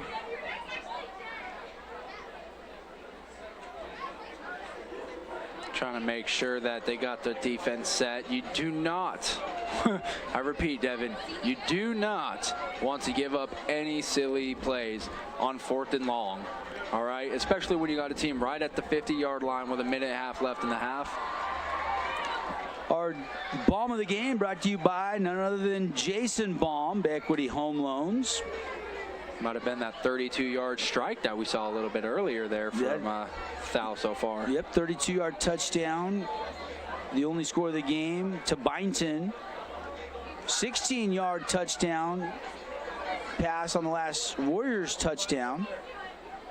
And a beautiful one to Cale Johnson. Talon Kelly now has 2 touchdown passes when you check the statistics in this one. Appreciate Adams Wealth Advisors. And after the second time out, here comes the punt unit. So both teams playing a little chess with the alignments, and now the punt unit is on. They're going to pin them deep. Snap is good. Kick is away. Kick is going to be fair caught at about the 17-yard line. Minute 30 exactly left on the first half clock here, with the Warriors leading 14-7 and having the ball here late in this second quarter. Yeah, this is going to be a big test now for the Gators. You're going to want to make sure, don't let the Warriors score going into half. If you're Green Valley, you think, hey, if we can keep this into a one-score game, go into this is still anybody's game. Once you start letting them take away with it and start running off, then you got an issue. So now again, on the other side of it, the Warriors, they want to press the gas. They want to see if they can go down there and get some points, because if I remember correctly, I believe they're going to get the ball coming out of half here. See what Tim Nowatzki draws up here. Out of the shotgun is Tank Kelly. Has it, looking to throw, looking over the middle, taking a shot. And he's got a man behind the defense, caught by Samaje Thompson. He had some go-go gadget arms down inside the 30. How did he catch that pass? Devin, that's how you reach out for a ball. He tracked this beautifully over his shoulder. He caught it with his fingernails, CC. I mean, it looked like he caught the last inch or two of the football. Let's go back and see that real quickly here. Watch this catch. They're going to go quick. And a throw down into the end zone behind the defense. JT Westbrook, touchdown, but to hold everything, there is a flag down on the play, but it appears to be a touchdown from 30 yards out. But this one could be coming back with 2 people moving at the same time. Maybe they weren't set yet, just trying to get a jump on it, get a beat. It's an illegal man downfield. Let's go back to that Samaje Thompson catch, if we can, Cannon. What a feathery high, soft arc drop. Look at the soft touch, Kelly, and look at this. He catches it perfectly in stride. Shakes off the tackle initially, tries to jump over the defender there. Pretty good touchdown saving tackle there by the Gators, Sean Mills. And now 1st and 15. The back up to the 35-yard line. That didn't take long. They're knocking on the Cache Valley Bank red zone. Kelly looking to throw, rolling to the left, throws on the run. Samaje Thompson behind the defense. Did he bring that in? And intercepted or touchdown? Touchdown, they say. What? It was pulled away by the defensive back who is holding the football. That is number 12, Baden Kidwell. But on simultaneous possession, Samaje Thompson, they say touchdown Warriors, 35 pitch and catch. And just like that, number 20 coming alive here. Look at this. It's in his hands. He breaks the plane, yeah, and then he pulls it out. Yeah, he has it's a that great call by the officials, in my estimation, on the replay. And just like that, madness within minutes. We said it, Devin, Snow Canyon was going to come out. They were going to try to press their foot on the gas, and that's exactly what they did. And now the Findlay Subaru extra point here. I want to see that one more time. Cannon, can we see that touchdown? Samaje Thompson, folks, he makes 2 incredible catches. The first one to get him down there, and then the second one, that's not the right play. Sorry about that, folks. We'll get that straightened out. Here is the second one. I mean, Kelly, look at him move left, throws it on the run. Look at the accuracy. Samaje Thompson, what a drive. Warriors take the 21-7 lead. And extra point, again, up and through. We'll take a quick timeout. Come back for the rest of the first half. Warriors up 2 touchdowns on the Wilkinson scoreboard. What's up, sports fans? It's Blair Fry with the Fry team at Red Rock Real Estate. Let's be honest. You know what's addicting? Football. You know what else is addicting? Looking for homes or investment properties. Let the Fry team at Red Rock Real Estate coach you through your real estate addictions. Everyone loves local sports and, of course, loves ice cream. And the best ice cream on the planet is Handel's Homemade Ice Cream. Open late every day of the week with dozens of delicious flavors. So after your favorite team wins, head over to Handel's to celebrate with locations in St. George, Layton, and Woods Cross. Red Rock Real Estate has over 200 professional realtors in the St. George area that specialize in the local market. Whether you're buying your dream home, looking for an investment property, or want to sell your home for the highest amount, the Red Rock Real Estate team is here to assist you. Get started now by visiting redrockrealestate.com. All right, you guys are back. All right, we're back here, late moments of the first half. How about that drive? Third touchdown pass, your Tent World drive summary. It was all Talon Kelly and Samaje Thompson there. 2 bombs for the score. And they started that drive with 1:30. That was a 32.2-second drive. Thank you, Tent World, for the best sound, the best tent. Check them out on Riverside Drive, Tent World. That was the absolute worst case scenario there if you were Green Valley. Now you really feel like your backs are against the wall. Got to try to go out and try to match it, get something quick here. This one's going to be another squibber, and Gators will have some clock here, 54 seconds at about the 37-yard line. What a couple. I am still just mesmerized by Samaje Thompson. He kind of nursing some injuries. Started to kind of make some plays last week, but he has broke out here in the second quarter of this one tonight. Yeah, and you know, they've tried to get the ball to him. This is a guy who's clearly one of their favorite targets for the Warriors, but he hasn't gotten a lot of those big explosive plays. But man, you saw it here on back-to-back plays, Devin. He gets, I think it's probably 60 yards total it was. He gets them all the way down the length of the field. I mean, amazing work there by Samaje Johnson and then Tane Kelly. Thompson. Samaje Thompson, remember the name. Unbelievable. And now can the Gators get one back quickly? Jack Throw complete out to the 48-yard line. Tackle quickly made by Ryder Holt. So still a little clock here. About 30 seconds or so. And looking, pocket collapsing, hit, and he is going to be wrapped up, and it's a Scooter's Coffee sack for the Warriors.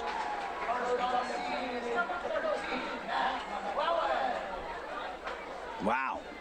That's not what you wanted there if you're trying to get one back. Yeah, good job by Matt McClellan.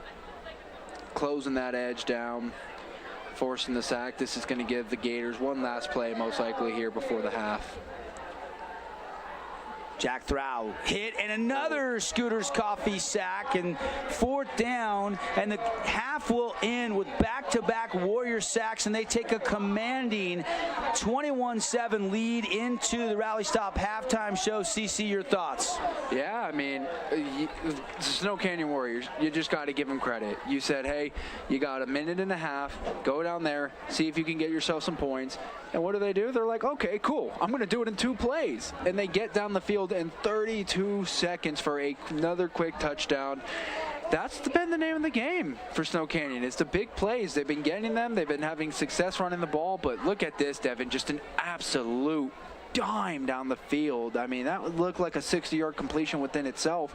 And then, like you said, he goes and gets the 30-yard. I mean, Samaje Thompson, beautiful drive put together by number 20. Yep. We'll take a 2-minute timeout. We come back. Adams Wealth Advisor stats. Nets on fire scoreboard update. Spencer Rodak back in studio is going to help us run down all of the scores, and we'll get you ready for the second half and what was an entertaining one here. At the break, Warriors in their home opener here in week 3 of this young season lead the Gators from Green Valley 21-7 on the Wilkinson's House of Lighting scoreboard. Did you know that St. George News has a new app? Download the St. George News app today and stay up to date on everything happening in Southern Utah. Get instant notifications on news, weather, sports, and more. Download the app today and get your local news now. Scooter's Coffee and Hurricane is the best way to start your day or get you through your day. From breakfast sandwiches to cinnamon rolls to amazing smoothies and, of course, coffee. Anytime is a good time to sip and smile Scooter's Coffee. Open 7 days a week. Nets on Fire is the premier indoor basketball training facility in Southern Utah with 4 full-size gyms and group and individual training packages available for every age and skill level. Nets on Fire can elevate your game. Hoop it, Nets!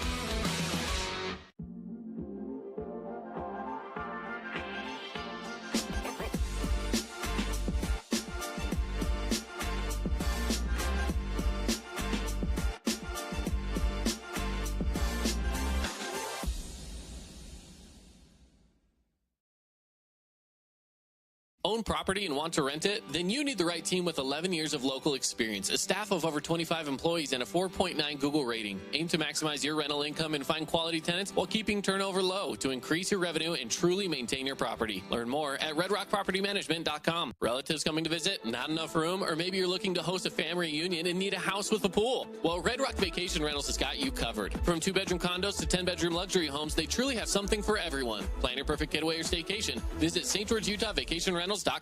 Nets on Fire is the place to hoop in Southern Utah. Elevate your game with group or individual training with elite coaching. Hustle to netsonfire.org to learn more and see why so many rising stars hoop at Nets. Nets on Fire, building champions on and off the court.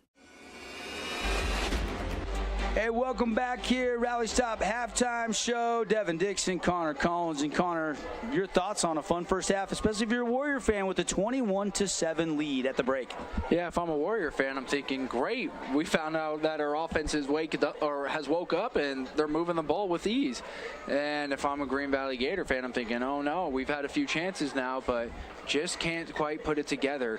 So a little bit of worry if I'm over there on the Green Valley Gator sideline, but still, this is a long game, only down by 2 touchdowns and a whole nother half to go. How about the first half for the senior quarterback, Talon Kelly? 3, not 1, not 2, but 3 touchdown passes, and he was spreading the ball around. Hit JT Westbrook, hit Cale Johnson, and then how about the show there? The fingertip catch by Samaj Thompson. Samaj was incredible, and then he gets the touchdown and rips it away, breaks the plane of the goal before the DB could break that pass up, and that's why the Warriors lead 21-7. So yeah, I want to run this back real quick here on the replay. Not this one here, but Samaj, his first catch, I believe it was about a 60-yard completion. Yeah. And on this second one, it's probably about another 25, 30 yards or so. And it's a thing of beauty. He goes right up over the guy, catches it, strong hands. That's what I have to say about Thompson. Strong hands. When he got his hands on the ball, he wasn't letting anybody else get him out. So incredible plays there by number 20. And now Snow Canyon feeling comfortable as they go into the half. Yeah, no question about it. Entertaining first half. We're going to compile some statistics, see what we can gather up, and get you some Adams Wealth Advisor statistics here coming up in just a few minutes. We're also going to be going back to the studio. Spencer Rodak standing by with scores from around the region. Some entertaining games tonight. Some tough tests. I mean, Crimson Springville, Dixie at Park City, the battle for the pickaxe up there in Iron County, Canyon View, Cedar. Sounds like they're locked in a good one. So we're going to get you all of those scores in just a minute. But I am very, very impressed with the offensive line play tonight. They're giving TK time to throw, and he is dropping dimes. And not only that, they've been opening up great holes. We saw Max Reynolds break a couple big runs already down the middle. So very, very good work so far for the Snow Canyon Warriors front 5. But can they do it for 2 halves? Like I said, Devin, it's a long game. Sometimes you get a little comfortable. I think they can. It sounds like, by the way, Coach Esplin was tooting his horn this morning, that he really does depend and trust this offensive line this year. So I'm excited to see what they come out in the second half. Maybe they want to go out and try to run the ball a little bit, feel comfortable with the lead. Some good news, too. If you're looking for some free dessert tonight, the Holbrook Asphalt Big Score Dessert, Warriors are almost there. 21 first half points. If they get over 25, you win. You'll be able to head to the St. George Yogurt Land after the game tonight. 5 ounces free frozen yogurt with all your favorite toppings. All right, we're going to take another quick timeout. When we come back, Spencer Rodak will run down all the scores from around the region and the state, presented by Nets on Fire here inside our Rally Stop halftime show. Score updates, and then we'll come back, statistics and second half thoughts right after this timeout. Again, at the half, presented by Rally Stop. stop. Warriors lead the Gators 21-7 on the Fan Sports Network.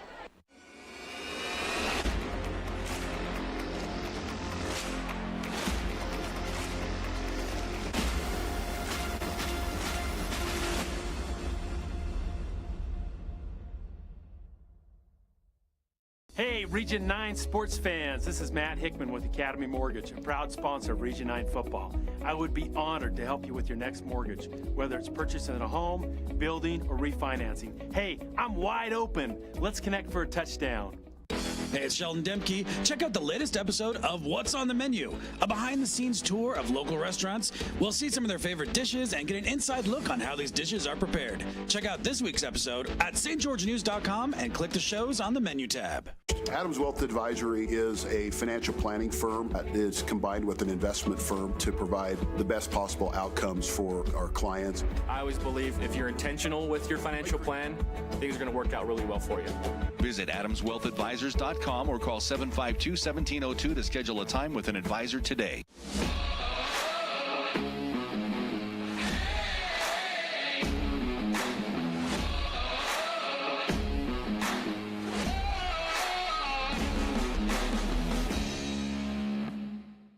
Check out this week's edition of TGIF on stgeorgenews.com. TGIF is your weekend adventure guide to all the fun and exciting things going on in Southern Utah this weekend. Find this week's edition at stgeorgenews.com and click the shows on the menu tab. Have a blast this weekend. This cheesesteak is so freshly grilled, you could still hear it sizzling. I can hear it too. Me too. Actually, it's the Hello? Cheesesteak? grill. Grilled right in front of you. It's a Jersey Mike's thing. First Ace Hardware is conveniently located in St. George on the corner of Bluff Street and St. George Boulevard with 30,000 square feet of lawn and garden, paint, tools, fabrics, sporting goods, and the most complete nut and bolt section in town. First General Store, the Big Ace store on Bluff and on Main in Cedar City. First Ace Hardware is conveniently located in St. George on the corner of Bluff Street and St. George Rally Boulevard. Stop halftime show. Stats reaction and the analysis of the first half. Here's the Fan Sports Network team. All right, welcome back into the studio for the halftime show, the Region 9 halftime show. We got a lot of games this week, every team in action. We're going to run down some scores real quick. Crimson Cliffs has a 7-0 lead over Springville right now. The lone touchdown was a 29-yard touchdown pass by Steele Barbin to McCord Christensen about midway through quarter two. So the Crimson Cliffs Mustangs looking to knock off the undefeated Springville Red Devils. The Battle of Iron County, Cedar City. The Reds with a 10-7 lead right now over Canyon View. Devin Crenshaw had a running touchdown for the Reds. They got a field goal to make it 10-0, but Canyon View, a 40-yard touchdown from Jackson Jensen to Trey Bueller, cuts the lead to 10-7. Right now, Pineview is hosting Tooele. It's 21-7 Panthers right now.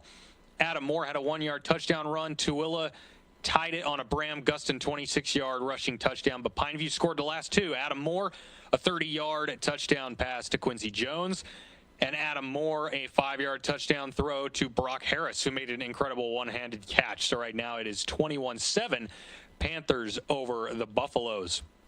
Of course, our Findlay Hyundai Subaru game of the week, Snow Canyon with the 21-7 lead over the Green Valley Gators from Henderson, Nevada at halftime. Another score, Park City, 2-0 right now. They currently lead 21-0 over the 0-2 Dixie Flyers. Lincoln Jackson has 3 touchdown passes in the first half. 1 to Tyler Montzingo and 2 to the Campbell brothers. 1 to Tate Campbell from 37 yards, 1 to Owen Campbell from 7 yards. So it's 21-0 Miners. So Dixie in a bit of a hole they've got to climb out of there. And then the other game, Hurricane and Hillcrest. Hurricane just tied it up. They led 7-0 early. Hillcrest answered with 3 consecutive touchdowns, including 2 throwing scores from quarterback Anthony Taylor. But Hurricane responds with a 28-yard touchdown run from L.J. Langston and a 38-yard touchdown throw from Dylan Gabriel to C.J. Trump. So that game is knotted up at 21 all. Then, of course, earlier today up in Idaho, we had the Desert Hills Thunder pick up their first win of 2023 with a 38-12 win over Manico in Rexburg. So that's your first half scores. When we come back from break, we're going to toss it back to Devin and Cece at the Findlay Hyundai, the Boulevard home game of the week. I'm Spencer Rodak, and we'll take a quick break, and then we'll be right back. Relatives coming to visit? Not.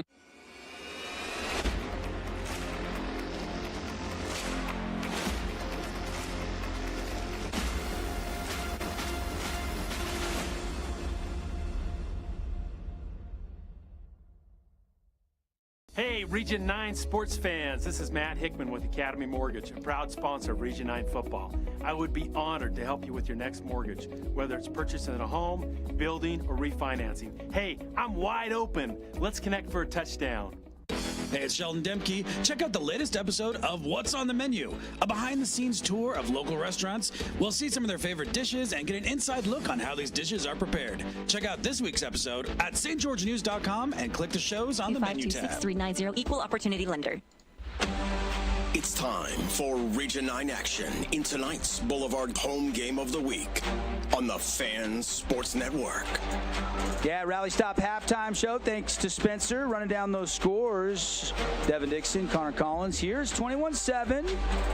And how about that 32-second scoring drive right there at the end of the half to give the Warriors the 2-touchdown lead. And we've got some Adams Wealth Advisor statistics on this game. And boy, oh boy, how about the first half? 8 of 14, 168 yards, 3 touchdowns for Talon Kelly, Connor. Good first half for the senior quarterback. 2 catches for 89 yards from Samaje Thompson. I mean, you talk about it. These two right now are forming quite the dynamic duo, and we're only into the 3rd week of the season, Devin.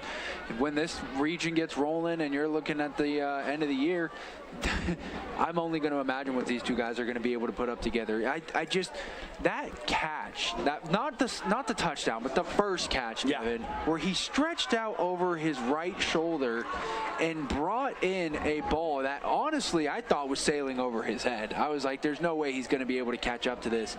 And to get his hands on it by the fingertips and reel it in, that to me is a next level, college level catch. And you know, on the flip side, you look at the Adams Wealth Advisor stats. Jack Throw, 11 for 11. He did not miss on a pass in the first half. 94 yards for the Gators quarterback. So it wasn't like he didn't play well in that first half. We're seeing great quarterback play from both the signal callers in this one tonight. Talon Kelly also 4 carries, 49 yards. Max Reynolds had 4 carries for 17 yards. Samaje 2 for 89, like you mentioned. Conrad Green 2 for 34. Max Reynolds 4 catches for 31 yards. Cale Johnson 1 catch for 17 yards, but it was that touchdown. And JT Westbrook 1 catch for 4 yards, and that was another touchdown. So 3 different receivers catching Tank Kelly's tosses in this one in the first half, and that's why you've got the lead 21-7. 11 first downs for the Warriors, 8 for the Gators. Total rushing yards, 76 for Snow Canyon, only 17. And that's something that if the Gators have to become one-dimensional and just rely on the passing, that's going to be maybe a factor in the second half. They're only getting 1.5 yards per carry. Meanwhile, the Warriors are averaging 8.4 yards per carry to keep things kind of balanced out. Man, and that doubles what Coach Esplin told us he was going to get this morning. He's all, I trust my O-line to get me 4 yards in a cloud of dust, and here they are getting you 8. So impressive there by the Warriors. But like you said, Devin, as far as the Gators not trying to get one-dimensional, their quarterback does have the ability to run. Thao is a little bit a mobile quarterback, dual threat. However, like you said, the protection is just not quite there. Snow Canyon has been getting after him. Tegan Whitehead coming off the edge, and Diesel Smith now. I mean, these guys are coming at him. Correction. 12 for 12 for Jack Thao. 12 for 12, not 11 for 11. And I was wrong. I apologize. 10 of 16 for Talon Kelly. So 174 yards at 10.9 per completion for Kelly, 8.4 for Jack Thau. Total yardage, 25 plays, 245 yards for the Warriors, 25 for just 118 for the Gators. No turnovers in the first half. Snow Canyon only 2 for 5 on third down, 5 for 8 for the Gators on third down. Warriors 1 for 2 on fourth down, and the Gators were 0 for 2. And of course, 2 big Scooter sacks, Scooter's Coffee, and those were the last 2 plays of the half to make sure that they had the 2 touchdown lead going into our Rally Stop halftime show. Again, those are your stats brought to you by Adams Wealth Advisors. We'll take a quick 30-second timeout, come back for the second half kickoff. Warriors and the Gators, with the Warriors up by 14 on the Wilkinson scoreboard. Adams Wealth Advisory is a financial planning firm that is combined with an investment firm to provide the best possible outcomes for our clients. I always believe if you're intentional with your financial plan, things are going to work out really well for you. Visit AdamsWealthAdvisors.com or call 752-1702 to schedule a time with an advisor Region today. 9 Athletics. Rally Stop reminds you that after cheering on your favorite team,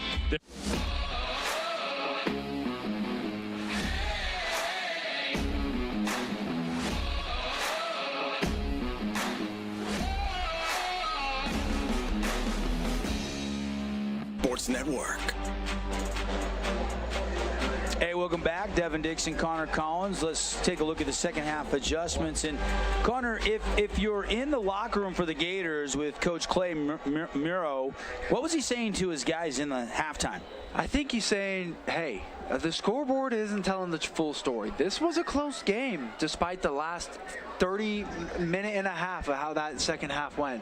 This is a close game, and you're still in it, but you got to put the plays together. You got to develop a little bit of a rhythm on offense.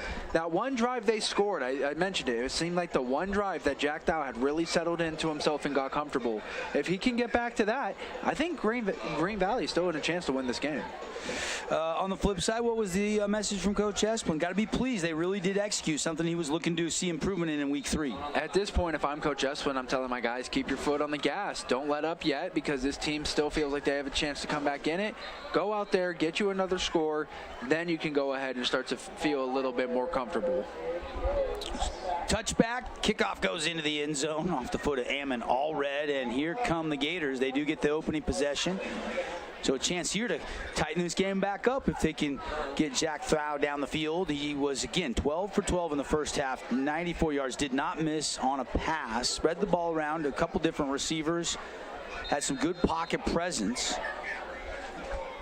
And here come the Gators, working left to right on your radio dial. Second half play-by-play brought to you by Intermountain Sports Performance. There is no off-season. Sport-specific training. A lot of players probably trained at Intermountain Sports Performance coming up through to the varsity level. Out of the gun, 1st and 10. First play from scrimmage. It's a run. Martinez hit and dropped. Yeah, right away that Snow Canyon Warriors defense swarm into the ball. I mean, they don't waste any time. They read and react better than almost any other defense in the league. They're up there with Desert Hills when it comes down to that downhill tackling. And that is Tegan Whitehead, I believe, on that stop again. High motor guy. I like what they've done, moving Ryder Holt to middle linebacker, Tegan Whitehead outside. It gives you a little bit more freedom to kind of move some guys around, and it's honestly been proving out to work pretty well here for the Warriors. Whitehead had 5 tackles in the first half to pace the Warriors, and I think he just got his 6th. He was in on that last one, and this one going to be a false start going against the Gators, and it'll back them up 5 yards. So it'll be 2nd down and 13 after just a 2-yard gain on first down. Canyon View did score between Spencer Rodak's update and now right before the half ended, so they take a 13-10 lead into the locker room in the battle for the pickaxe up there in Iron County. I think in the last 20 years it's 16-4. Cedar has dominated that series, but this is one of the best Canyon View teams we've seen in a long time. Yeah, Cedar trying. Jack Thau over the middle, little route caught, bounces off a tackle, gets to the outside, and that's going to be right near the line to gain, and I think he got it. I think that's a Red Rock Real Estate first down. Yeah, got it. Move the chains. Number 6, Theo again. Ed Quillang, watch him break off the arm tackle here. Ryder Holt just went high and couldn't wrap him up. Try to go for kind of that jersey shoulder pad area, and that's when the guy's kind of outextended in front of you. I am a little surprised they take Teagan out of the center of the field. I'm not sure, but he's still getting to the ball from the outside backer position. I think they just like the disruptiveness that he brings to their defensive front there. Scissor action, and that is stymied. Nothing there. Yeah, between Gubler and Teagan Whitehead again. That's another tackle for loss. It's just Whitehead is in on every stop. And, they missed him last year with that. And you can see that knee brace on that left knee. And that was the injury that shut him down for the year with that ACL. But boy, oh boy, he didn't miss a weight session, has he? He's strong. And even before the game started, he was one of the first guys out here just getting the fans hyped up, yelling. You could tell that this game means a lot to him, and he's excited to be back.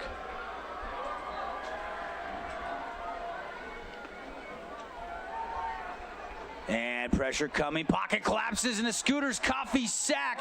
That's number 17, Trayvon, the sophomore defensive end. That's the third Warriors sack of the night. Yeah, I think that might be Vaughn's second, but this, like you said, the third one on the night. And now they're really starting to apply some pressure here on the Gators. You got to go ahead and protect your quarterback. And if your guy's getting swarmed like this, it's going to be hard to climb back into a game. Again, we'll be naming our Mountain Land Supply defensive play of the game. How about that one right there by Trayvon? Mark that one down. Third sack of the night. Mountain Land Supply, your home for Bryant in southern Utah. Also be handed out the Hearst Ace Hardware play of the game, our AWP Playmaker play of the game from Appliance Wholesalers Plus, Jersey Subs, sub of the game. We got a bunch of awards in our Johnson Pediatric post-game show. Still a long way from that, though. Scrambling, looking, and throws it away. Gators on third and a country mile. It was 3rd and 22. Yeah, it's going to be 4th and 20. Set up the punt, like you said. And this is what Snow Canyon wants. They've now applied the pressure. They've gone out and scored. They gave the ball to the Gators and said, hey, you're not going to get past your 25. And essentially, they held them to it. So punt unit on for the game. That's not exactly what Coach Clay Morrow wanted there coming out of the locker room, but Warriors defense picking up where they left off, getting to the quarterback, and now they should get pretty good field position. Yeah, and return man standing at the Warriors 35. We've seen a few kind of push punts here tonight, so like you said, an opportunity here to have the ball, maybe even at the midfield mark. Punt angled away, and it's going to take a favorable Gator bounce down inside the 35, and finally going to be down at the 31-yard line. About a 38-yard kick, and the Warriors will have their first drive of the second half. Yeah, the Gators are going to have to go out there and make them work for this. If you let Snow Canyon get up another quick score, then that's going to be pretty demoralizing there for your guys. And again, this game, it can go either way. We talked about it already, but you're running out of time if you give up another big score. Yeah, don't want to, because there's not a lot of possessions to go around. Both teams have been, I wouldn't say taking the air out of the ball, because Talon Kelly threw 3 touchdowns, but 3-score lead seems like an almost insurmountable lead at this point, the way Snow Canyon has played. They're just playing very fundamentally clean football, despite, they've had a few penalties as far as offsides, false starts, things like that. But as the decision-making goes, again, another beautiful read by Kelly as he runs up the middle. Talon Kelly, I think, designed quarterback draw, and that'll be a Red Rock Real Estate first down. Red Rock Real Estate, from land to luxury. Check them out, redrockrealestate.com. You can also see their vacation rentals if you got family coming to southern Utah. As TK takes it out to the 45-yard line, 1st and 10 Warriors. Yeah, that's what Coach Esplin was saying he wanted to see out of TK, a little bit more ability to run the ball. Not that he can't, but just he sometimes hesitates. Hand off to Max Reynolds. Reynolds going to be just shy of midfield, pick up a 4. 2nd down for the Warriors. Barnes is the other running back. Sanchez is a movement, but we haven't seen him play yet this season. Don't know when he'll be available. But they've got some backs. But Reynolds is truly the bell cow, as you and Coach Esplin were talking about this morning when we chatted with the Warriors head coach. Second down from the 49. 6 yards to go. Tank Kelly, Warrior quarterback, looking, surveys the field, rolls to the right, throws on the run, comeback route just a little bit too tall. A rare miss there from Kelly as he overshot Samaje Thompson. Yeah, I didn't think we were going to hear those words come out of your mouth after what we saw earlier in the half, but you know what? They're getting all the time they want. Right now, the Gators are not applying any pressure here, and Tank Kelly's just moving left and right, back and forth, kind of dissecting the defense, and a rare miss there from TK. Yep, just kind of floated on him a little bit. 3rd and 6. Just shy of midfield. Warriors ready to go. 3-man front here for the Gators. They'll run it against the 3 front, and they'll get the first down. Max Reynolds, a Red Rock Real Estate first down inside the 40, near the 37-yard line. Warriors on the move again. Huge 3rd down conversion. They were only 2 of 5 in the first half on 3rd down. That inside power has been money for them. Look at this. You bring around the guard, you bring around the tackle, and just right up the middle, get yourselves an easy 15 yards. Kozlowski was the guy that finally brought Reynolds down. Now they'll run a fake on an RPO on a jet sweep action. TK upended, but another 12-yard gain for the Warrior quarterback. Another first down as they're knocking on the Cache Valley Bank red zone. TK, what's he got up his sleeve here? Man in motion, that's Conrad Green. Protection is there. Lets it fly. One-on-one down the seam into the end zone. Jump ball. Touchdown Warriors. That is the new receiver making his debut tonight. Alex DeLeo, the senior, with the, they say out of bounds. They said he landed out of bounds. I don't know. This looked good. Let's see. The eye in the sky. Does he run out of real estate? Is the foot down? Oh, that foot's down. That looks like a touchdown on our end. He got 2 feet down. Did they really call that back? Oh, no. That was a beautiful catch there by DeLeo. I don't know how in the world. Maybe he was bobbling. That's the only thing I can guess. Did it look like he was bobbling that? Let's see that. Maybe see that one more time. Maybe he double clutched it or something after the feet hit. Might have happened. Instead, 2nd down and 10. Warriors are still in business. They'll run an RPO. Kelly will keep it. Off right tackle, down the hash, inside the Cache Valley Bank red zone to the 15. And that's going to be right near the sticks. All right, let's go back and watch this again. No, this is that one replay that keeps sneaking in. Here it is. Take one more look. Beautiful route. High points the ball. Does he bobble it? I don't think so. I don't. That's a mystery to me. I think the refs kind of stole one there from Snow Canyon, but we'll see if they can get it anyway. Yeah. Up 21-7, under 6 minutes to play in the 3rd quarter. Kelly going to run it again from the quarterback position, and he is going to get the first down on 3rd and 1, down near the 10-yard line. Kelly having a very good night on the ground and through the air. Already 3 touchdowns. Maybe should have had a 4th there moments ago, but they rule it out of bounds. He wants to go get it anyway, and it'll be 1st and goal. They will give him exactly the 10-yard line. I think you keep it in one's hands here. Yeah, the way he's been moving down the field. I mean, one or Max Reynolds, the offensive line has been opening up holes. 4 receivers set, twins to either side. Kelly looking into the flat, it's intercepted. Oh. Jumping the route, making the pick was the Gators' outside linebacker, Blondeau. How about that read by Gavin Blondeau? Yeah, beautiful way to jump that route there. It looks like he kind of saw that coming all the way. Tank Kelly staring down his receiver, jumps the route. Beautiful interception.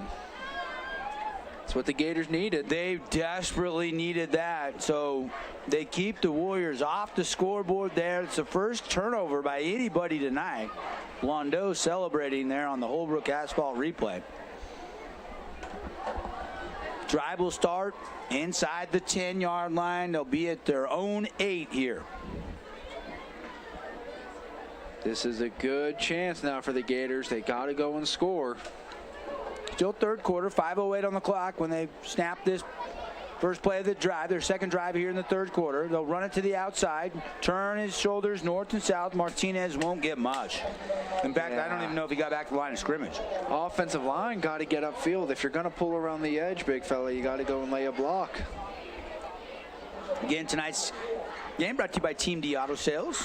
Selection, quality, price. Looking for a used car, truck, or SUV, 488 East St. George Boulevard.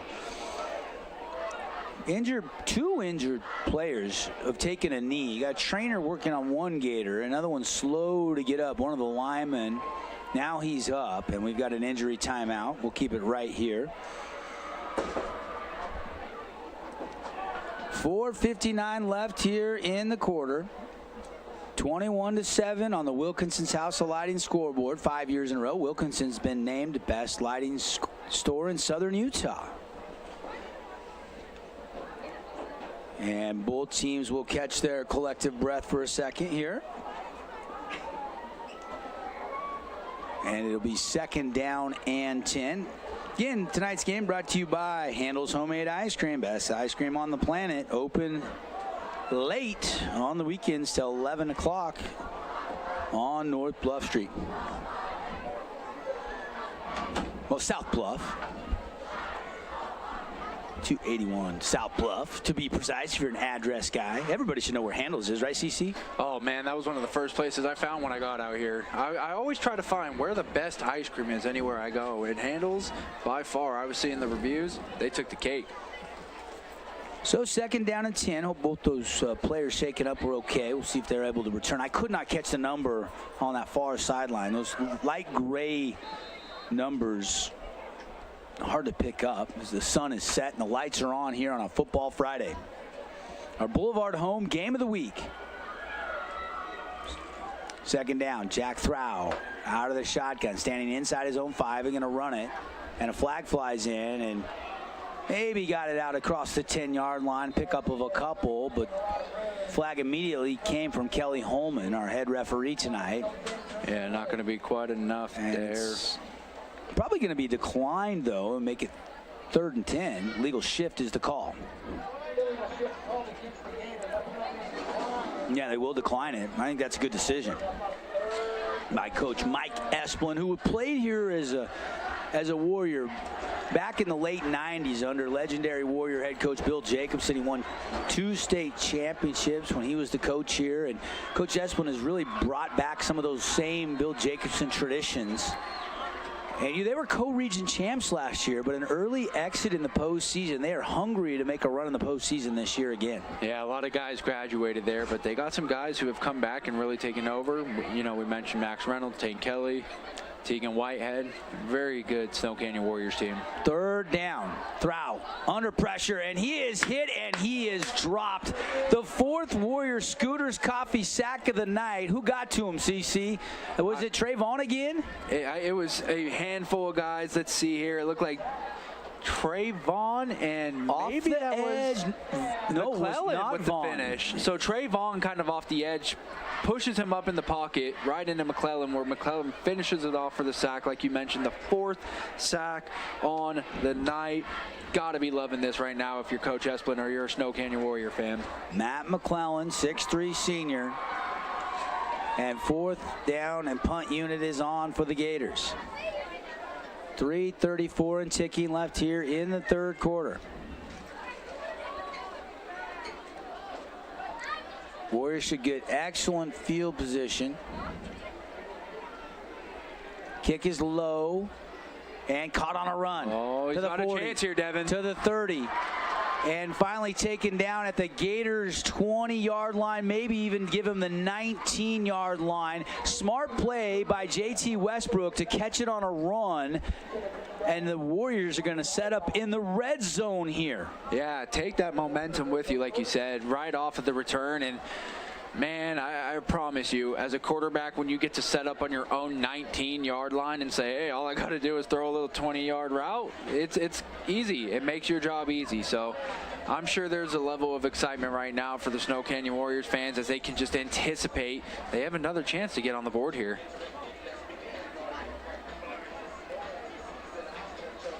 This was the same area, though. We saw Tank Kelly throw that interception last time out. So got to be smart in the red zone with the decision making.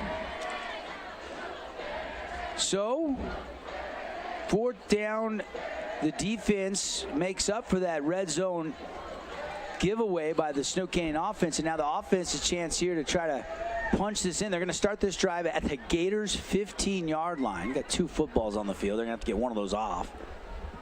Gator cornerback will kick it over to the sideline. Out of the shotgun, Kelly.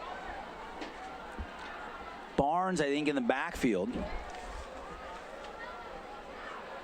Bryce Barnes, and they'll keep it to Kelly on the ground down inside the 10 to the 9-yard line. Oh, looks like maybe they call him down here, but Tank Kelly, ball comes out at the end, so gets lucky with that one. They're going to go ahead and call him down.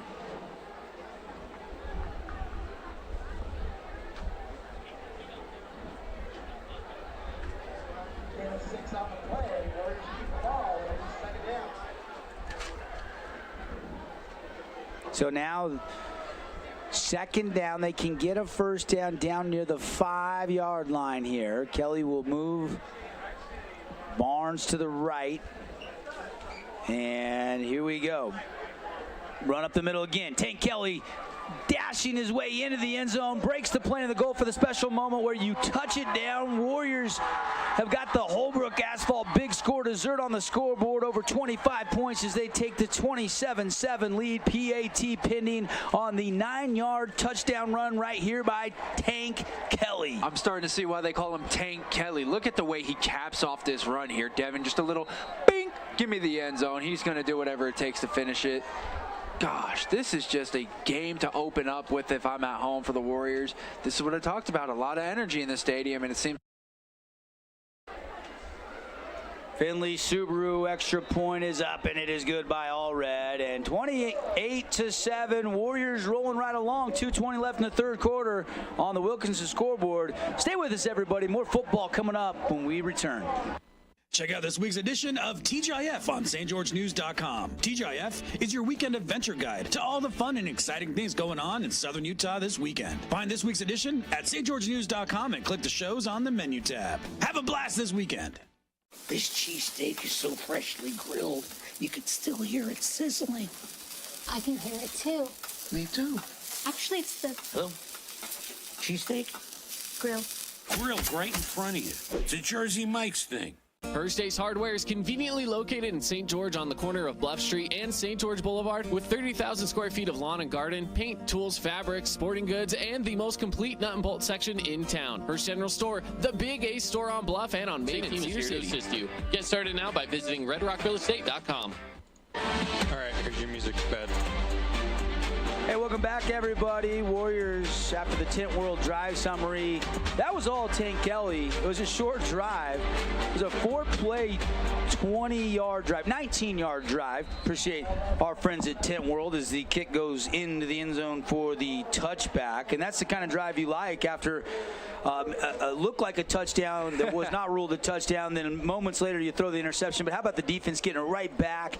And TK with his 4 total touchdowns, his first rushing, he's got 3 passing, but all 4 touchdowns have been Tank Kelly. He is definitely leading candidate for our First Ace Hardware player of the game at this point in time. Oh, yeah. I mean, he's putting on a clinic tonight as far as the passing goes. And I'm sure all of our people on the stream can see the camera bouncing. This crowd is rowdy. They're feeling it here tonight, and the defense chants are rolling. This is one of those games now where Snow Canyon really has an opportunity to put their foot down on the neck of the Gators. Jack Throw under pressure again. He has been assaulted. That's another sack. Back there, it was a Scooters Coffee sack. Tegan Whitehead. Fired up, isn't he? Yeah, I mean, I'm a little scared. Tegan better be careful celebrating there when he's got that big knee brace on. Don't want him to re-injure that. Jeez, it has just been explosive tonight between Jack Vaughn, or Trayvon, and Tegan Whitehead, Goobler. This Snow Canyon defensive line is just getting after the Gators. Couple of score updates for you. Canyon View still leads 13-10 over Cedar. Here's 28-7. And the Gators backed up in their own territory. Touchdown Pineview, they lead 31-7 early in the third quarter. Score updates brought to you by Nets on Fire. And Crimson is now up 14-0 on Springville. How about that? Jack Throw in the end zone, going to run move out across the 10 and pushed out of bounds on that far sideline. That looked like that had a chance to almost be a safety there for the Warriors, but like you said, Thou with a nice move gets nifty out of the end zone and picks up maybe, actually no, picks up no yards there. It looks like he just keeps it even. It's going to be a 3rd and long here, Devin. Time to pin those ears back and let the blitzers come. 1:17 left here in the third quarter.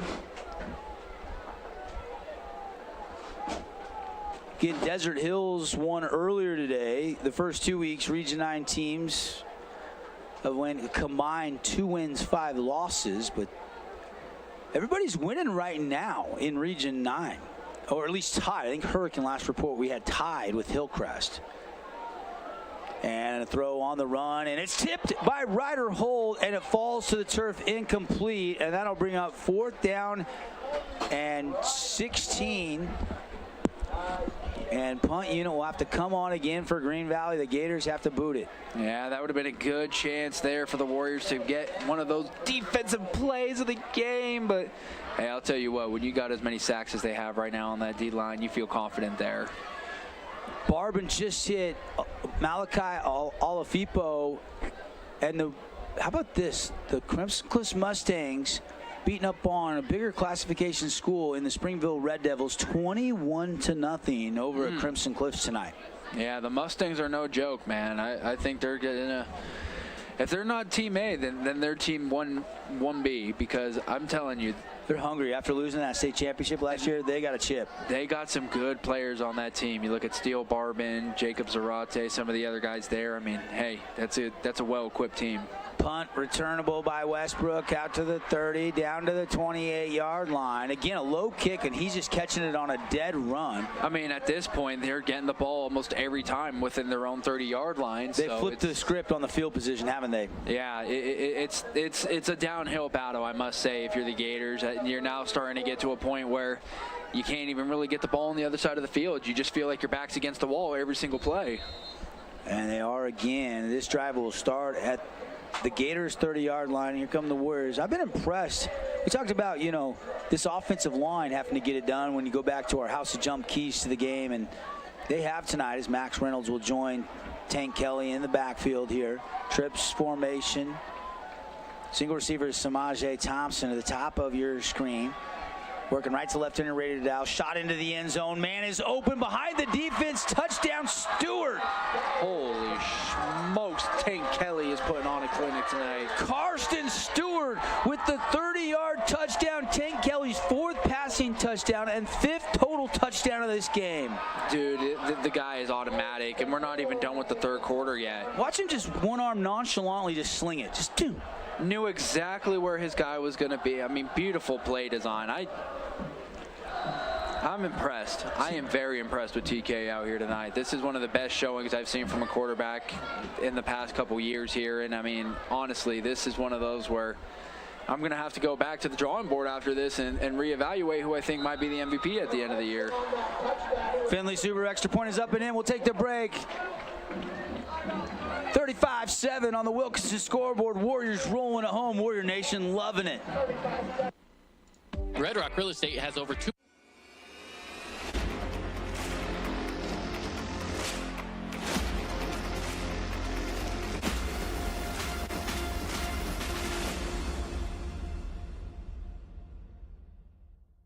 To subtle compliments, Wilkinson's House of Lighting will help you more fully enjoy all the different spaces in your home. Stop in and see what's new at Wilkinson's House of Lighting, a proud sponsor of Region 10 Athletics. We are Utah's financial outfitter, and we're here when it's time for your business to climb higher. Cache Valley Bank, mountains await. Member FDIC, equal housing lender. Region 10 Sports is brought to you by Nets on Fire, the premier training and event facility in southern Utah. High-level individual and group training catered to your athlete. All right, kickoff as we return here to Snow Canyon High School. Devin Dixon, Connor Collins, and already another touchback. And here come the Gators, desperate for some points here, down 35-7. The senior Talon Kelly putting on a clinic tonight. 5 total touchdowns, another 30-yard dime on the Tent World Drive summary. 16-yarders, touchdown runs, 30-yard dimes. He's showing the whole. Despite the little flat route that he made a bad decision on and got intercepted, he has been just incredible out there with his decision making. I mean, he's been finding the open guy time after time. He's been making the correct reads. He's been putting the ball where only his receivers have a chance to make a play. Good catch here. Oh, and he's got a chance to stay up. That's Theo Edward. Oh man, I can't say that last name. Theo Edquilang. Yeah, Ed Coulang he's been kind of the guy. It's just a little slant route, kind of recollects it and tries to picks up 9. Feet. Yeah, get a few extra yards. Glad you're with us here. Boulevard home game of the week. Late third quarter. This could be the final play of the quarter. 2nd down and 1. They snap it with 11 on the first quarter clock. It's a pass, and it's intercepted. No, it's dropped. Should have probably been intercepted there, in and out of the hands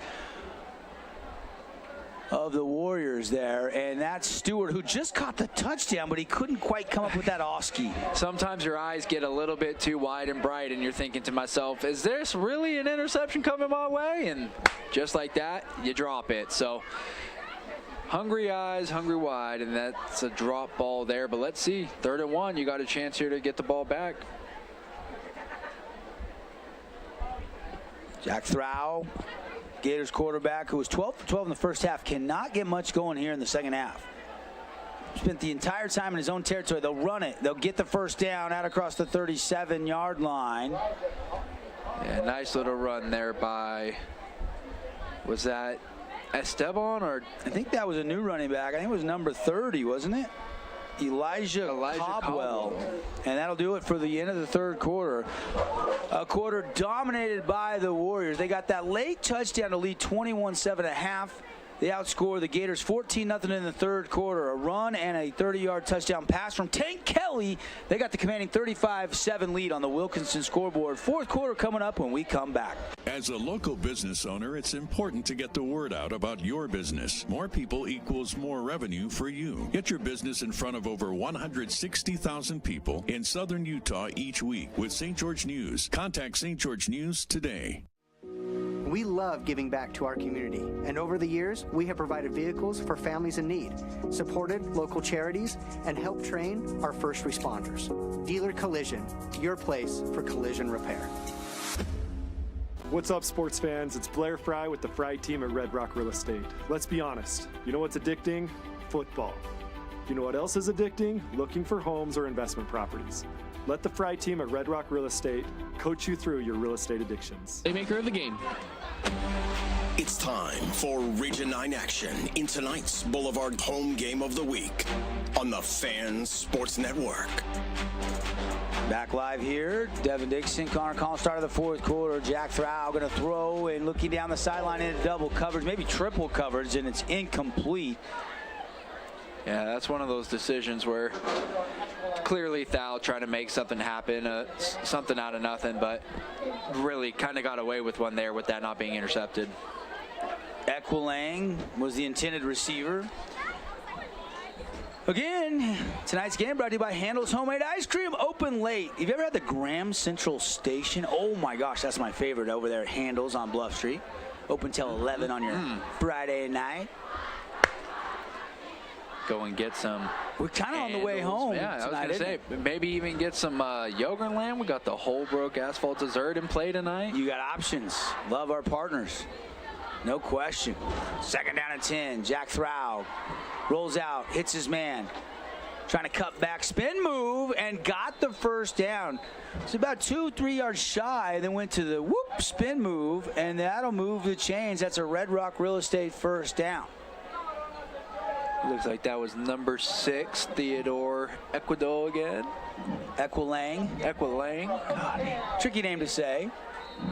Watch the spin move right there, boom.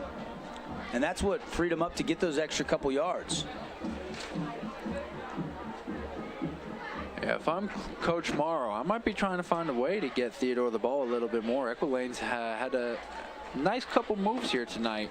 Saw some spin moves, just kind of getting a little shifty there with the ball in his hand. Early on here in the fourth quarter, Gators looking for any kind of a spark, down 35-7 on the Wilkinson scoreboard. Quick throw, out route, hit him in the face mask. By the time Blondeau had turned, though, the ball was on him. Quick Nets on Fire update after this replay brought to you by Holbrook Asphalt. Again, the big score dessert is on, like CC mentioned. Free dessert. Doink, right in the face. Good throw. Just a little early. He's the guy who got that interception earlier, so he has good hands, just caught a little off the swivel. Spencer telling us, Nets on Fire update, Pineview gets another touchdown run. They're rolling to Will at 38-7. Man, Pineview, for a team that didn't get a single win last year, they are starting this season off strong. Yeah, a chance to go 2-1. And gave himself up. No flag. He might have got away with one there.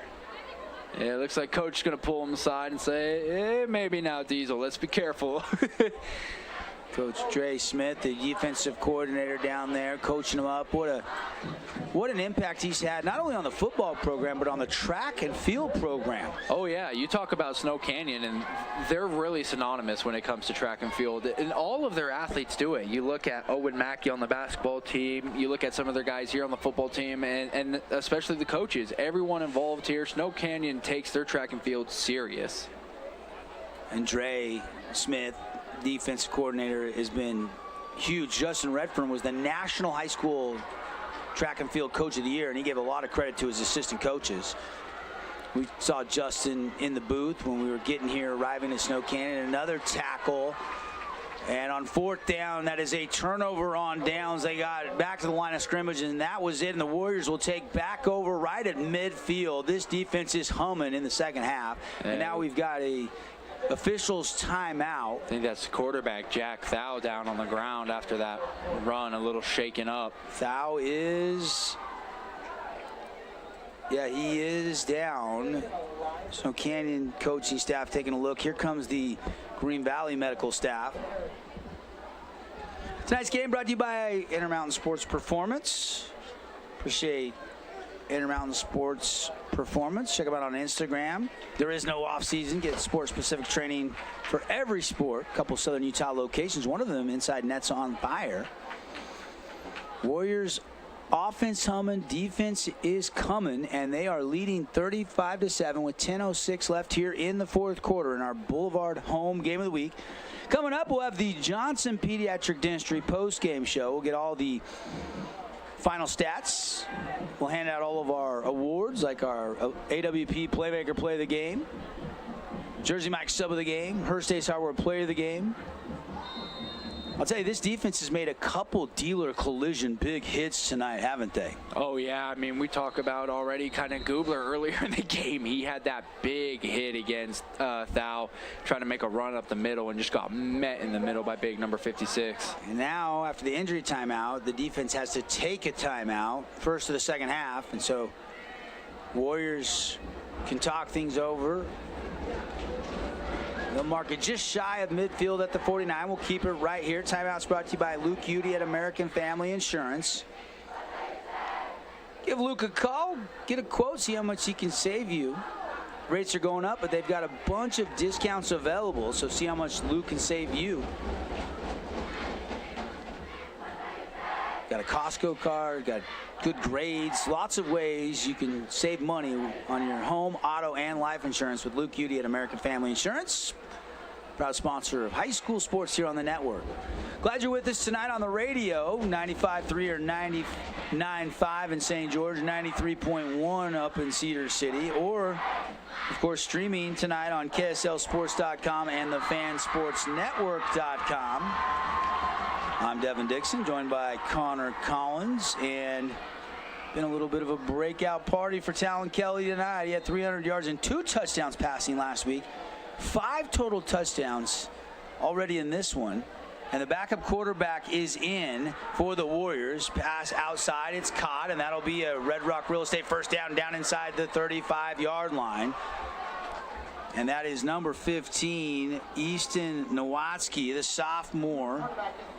Completing that there to Archie Threefall. Oh, sorry, that's 16, my mistake. That's Joseph Smith, the junior. That's the quarterback, my mistake. I saw his number wrong. I want to correct myself there. So Smith in at quarterback, play action, swing pass it out to the outside, it's caught. Catch made again. This one by Archie Threefall, the junior receiver, and not much room there. Pickup of about 3. Looks like they try to run that same play just the other way. How about Crimson? They've added another touchdown from McCord Christensen. They're shutting out Springville 28-0. I'm telling you, man, these Mustangs are the real deal. Nearly beat Brighton on the road last week, lost by a field goal. Brighton, the team that has been very, very good so far this year. I'll have to check on that Brighton score. They're playing Mater Dei, the #1 high school team in the country tonight. Yeah. Actually, you know what? Let me see if I can find us a quick update on that one. 5-yard pickup down inside the 30 of the Gators. So Smith then at quarterback. Kelly's night done, up by 28. Under 9 minutes to play here in the fourth quarter.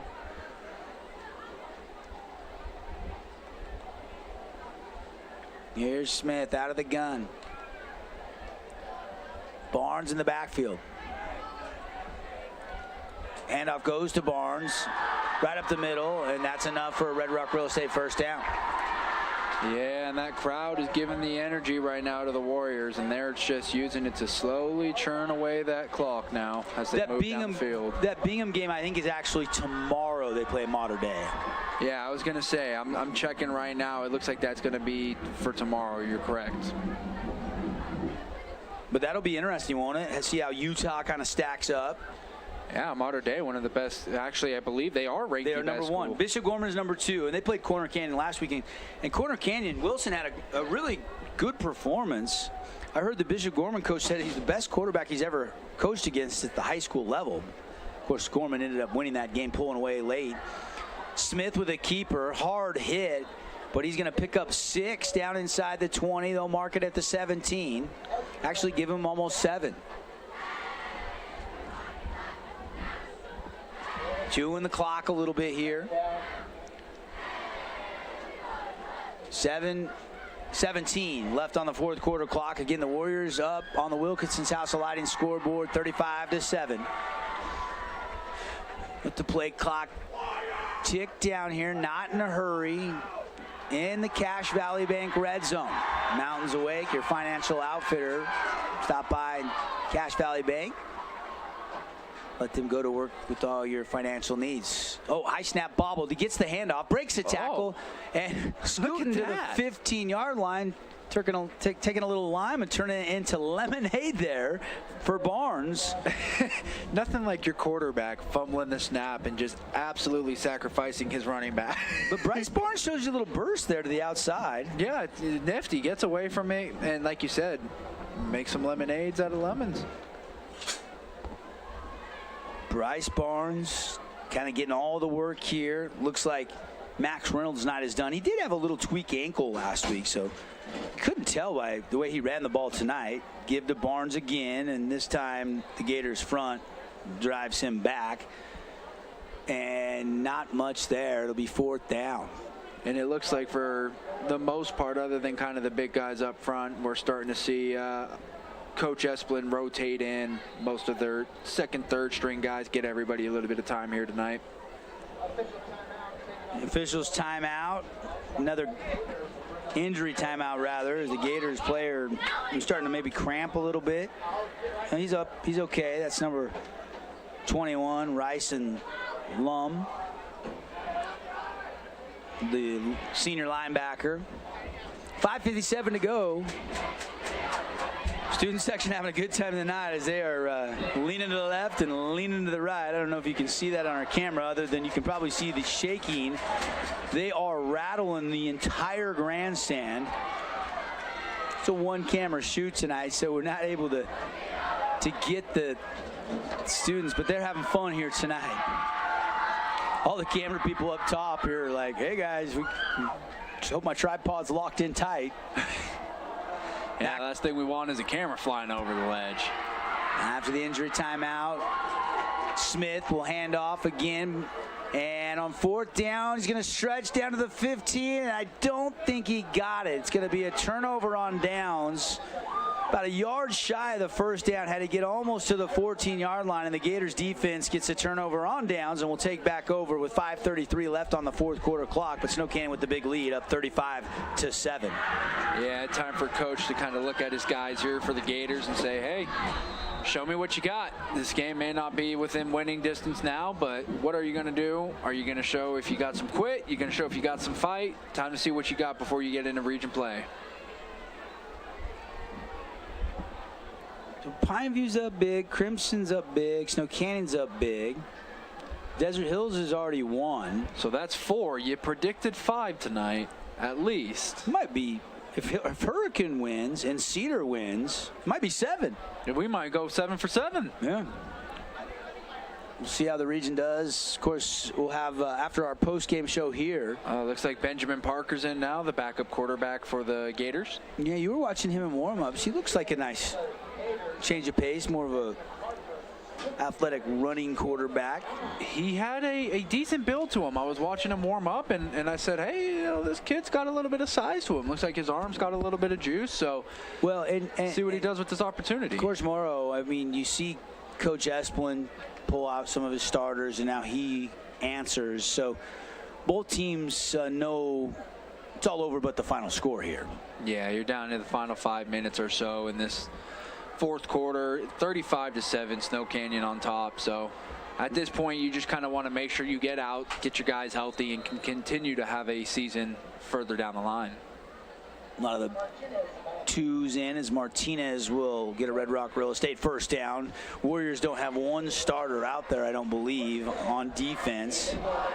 Maybe Matt McClellan, but now he's checking out. So yeah, all the twos are in here for the Warriors. Trey Smith, defensive coordinator, has done such a great job with the Warriors scheme tonight as they lead 35-7. Coming up when we're done with the Johnson Pediatric Dentistry post-game show, we'll go back to the studio for the Region 9 recap show built by Bucks Ace Hardware. And throw up top, and it is incomplete. Also, Region 9 recap brought to you by Fabulous Freddy's, 2 Southern Utah locations. Great place to fuel up, get your car washed, save. I love going to Ike's, that new sandwich shop they've had about a year or so. It's been open inside the Fabulous Freddy's on Bluff Street. That's delicious sandwiches. Oh, man. I'm all for it. I'm a Bay Area guy. You know that. Yeah. And I grew up right across the street from an Ike's sandwich. So you go in there and the Marshawn Lynch or the Matt King, they Madison Bumgarner. They load those sandwiches. Don't they have a Steph Curry sandwich too or something? Oh, yeah. They got a Joe Montana, a Steve Young. Actually, I think the Steve Young is this big meatball sandwich. We got some Utah names on some of their sandwiches too, I think, at the Fabulous Freddy's Ike's location. Yeah. Low snap, gets away, and it's still loose. Finally picked up by the Gators. And Martinez will take off. Got a little bit of space. And Martinez will go out across the 45 to the 48-yard line. And again, looked like it was going to be a huge loss on the play. Instead, it's a gain of 14. And I think that's exactly how Coach Morrow drew that up. He said, hey, we're going to go ahead and drop the snap. We're going to get a big dog pile right in the middle while everyone's trying to pick it up. And then one of our most athletic guys is going to take it and just book it as fast as he can. Sorry, that is not Martinez. My mistake again. I apologize. That's Elijah Cobwell that's now in at running back. That was quickly kind of there as it got booted backwards. And I mean, it was one of the best plays of the night so far for the Gators. I mean, that 32-yard touchdown, their only points of the game. That was the best drive. But that's the longest play they've had in the second half, if I'm not mistaken. That was the best drive by far for the Gators. Oh, in and out of the hands of the intended receiver. Incomplete. Looked like Byington there had a chance to make the play and couldn't come up with it. Yeah, we got to start thinking about some of our awards here, Double D, coming up on this post-game show. We got I've already got a couple awards in mind and some names I got slotted, but excited to bounce them off you and hear what you're thinking after tonight's stunning performance for the Warriors. Our first look, you and I, we had Desert Hills week 1 against Brighton. We had, I was on the Dixie game last week, and now the Warriors. So I've seen 3 different region teams, and I've been impressed with what I've seen tonight from Snow Canyon. They're going to be right in the mix this year. Roll out, scramble, and hit and dropped out of bounds across midfield. They'll mark him out around the 45-yard line. And it'll be 2nd down and 3. And for Parker, the backup quarterback here for the Gators, this is just a chance for him to kind of get the opportunity, go out there and see if maybe you can build up your resume and ask for the reins to the team. I got to admit, Thoda's played pretty good. Thoda's played pretty good, the quarterback for the Gators. It's just been, honestly, they can't give him enough time. You look at it on the night, I think it's 4 or 5 sacks already for the Warriors. They've just been causing pressure in the backfield, and they're not giving the Gators any time to get the ball off. And the Gators do look to have a little bit of a size advantage, but Snow Canyon has the advantage in the speed department tonight. Clearly. And the throw down the sideline, taking a shot, led him out of bounds, looking for Equilang. And it's incomplete. And that was Jack Throw again back in a quarterback. He threw this, so he comes back in to throw that pass. On 3rd and 3, they take a shot, and now it'll be 4th and 3. So maybe I'm starting to see that the quarterbacks are interchangeable by arm strength, depending on the depth of the pass. Let's see, is this Thou coming back in again, or? Yeah, it looks like Thou coming back in again. Student section is jumping. And here we go, 4th down and 3. Warriors up 35-7. They'll run it, and they'll get the first down. Martinez takes it down inside the 35-yard line for a Red Rock Real Estate. First down, move the sticks here with 3:25 and ticking left to go. Good blocking on the right side of the Gators offensive line to open up that crease. And missed tackle there. I'm seeing Dixie 0 at the half. Dixie in jeopardy of going 0-3 to start the year, and yet you can see, you saw them last week. They do have a lot of talent. Looking. 1st and 10.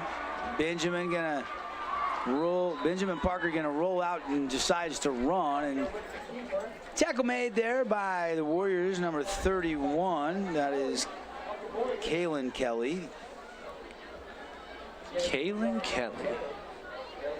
Talon's little brother, I think. No, it's not actually. Different Kelly. 2nd down and 8. Benjamin Parker picking up 2. 2:20 to go. They'll break the huddle.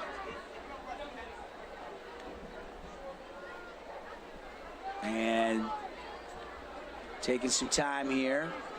Can the Gators get another score, take a little momentum out of this road game before they get back to Vegas? Rolling, throw on the run, and in and out of the receiver's hands. Looked like it should have been caught by Sean Mills, and he couldn't bring it in, and he is shaken up there on the boundary outside the lines. And grabbing at his leg a little bit, trying to run back on the field, so just a little banged up. Coach couldn't bring him off. This is a good throw here by Parker. I mean, well, I was telling you, I was watching him warm up, and it looked like there was some promise in him and what he can do, but yeah, maybe he's just not quite there yet. Wasn't quite as perfect as it appeared live on the replay. It was a little above the head there, yeah. Led him a tiny bit too far. They say if you can touch it, you can catch it, right? That's what they told me. And then I said, yep, I played offensive line. They moved you quick to the line, huh? Yeah, my tight end days were short-lived. Out of the gun, Parker. Under 2 minutes to go here in the fourth quarter. Warriors up big, 35-7 lead. And movement there, and false start going to be called against the Gators. Yeah, it's weird because they play their offensive line scheme is that when they do their down, all their offensive line get in their set, and then it's set, and everybody throws their hand down. Technically, when they do that, it's not a false start, but what it does is it forces that defense to kind of be on their toes in case they fire off the ball. How about this? Ethan Staples, 29-yard touchdown run. Hurricanes up 42-28. There you go, Hurricane. And Jackson Jensen, 32-yard touchdown. Canyon View is doubling up Cedar. They're up 20-10 now. So the Falcons leading up there in the battle for the pickaxe. One-handed catch. How about Equilang with the sticky one-handed grab? That's enough for the first down into the Cache Valley Bank red zone. Let's watch this one more time. Worth another look. Great little protection rolling out here, and Parker's just going to put it right on him on the sideline, and then whoop. Beautiful catch. First and goal for the Gators. Theodore has made some nice plays here for the Gators. Somebody I think that they might want to look to as the season goes on. 35-7, Warriors going to win this game, but can the Gators get one here late? Under 2 to play, but first and goal. Parker going to keep it. Oh, tripped up and stopped. Looked like he was going to go into scoring a shoestring tackle, or did he clip one of his own teammates? Couldn't tell there. I think that was down at the 2-yard line. I think that was Kalen Kelly just getting enough of the shoestring there to trip him up.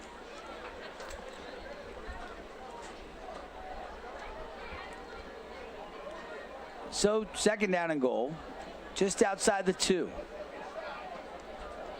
Benjamin Parker out of the gun. Split back set on either side. He'll run it, and he'll go into the end zone. Touchdown, Gators. So they do get a late scoring drive there against some of the Warriors' 2s and 3s. Looking like thinking of going for 2 here.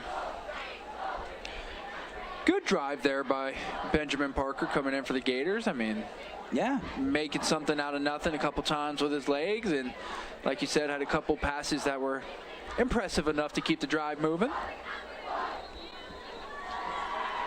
Definitely can see a little bit of a drop between the Warrior starters and the 2s. Yeah.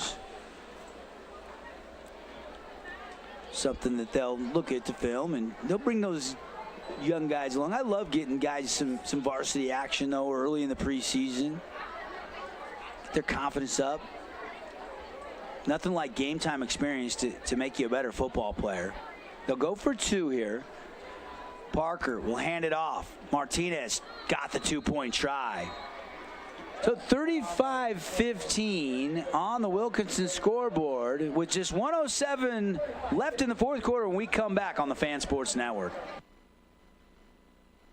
Everyone loves local sports and, of course, loves ice cream. And the best ice cream on the planet is Handel's Homemade Ice Cream. Open late every day of the week with dozens of delicious flavors. So after your favorite team wins, head over to Handel's to celebrate with locations in St. George, Layton, and Woods Cross. Red Rock Real Estate has over 200 professional realtors in the St. George area that specialize in the local market. Whether you're buying your dream home, looking for an investment property, or want to sell your home for the highest amount, the Red Rock Real Estate team is here to assist you. Get started now by visiting redrockrealestate.com. Did you know that St. George News has a new app? Download the St. George News app today and stay up to date on everything happening in Southern Utah. Get instant notifications on news, weather, sports, and more. Download the app today and get your local news now. Today. Back live, and despite that touchdown run and 2-point try, still all Warriors up by 20 here. The Holbrook Asphalt Big Score Dessert is in effect. Thank you, Holbrook Asphalt, the leaders in HA5 and asphalt preservation. And that means you can go get the Big Score Dessert, 5 ounces free, tonight after the game at Yogurtland. Good only at the St. George Yogurtland. Devin Dixon, Connor Collins hanging out with you here. Our first time seeing the Warriors live this season in week 3. And what do you think so far of Coach Esplin's kids? I think I'm a believer, Devin. Tane Kelly is making me a believer. This guy is the real freaking deal when it comes to quarterback play. And I've been watching kind of the stats and seeing what they've done these first couple weeks. I haven't got to watch a game myself, but wow, seeing it live in person, I believe what they say about this kid. He is the truth. How about Hurricane? 4 unanswered touchdowns, and on the Nets on Fire scoreboard, they leave 35-21. Oh, look at that, Devin, an onside kick. Gators with a chance to recover. Oh, we got a little nefarious activities after the whistle. Hey, and how about this? Another update. Cedar, Kelling to Elliott, 4-yard touchdown. It's 20-17 now, 3-point game. Canyon View leads, 1:13 left, and the Reds just recover the onside kick, and they have 2 timeouts. So the battle for the pickaxe is on tonight. I hope there's 7,000, 8,000, 9,000 fans watching that Iron County showdown tonight. That's a fun one up there tonight in Cedar City.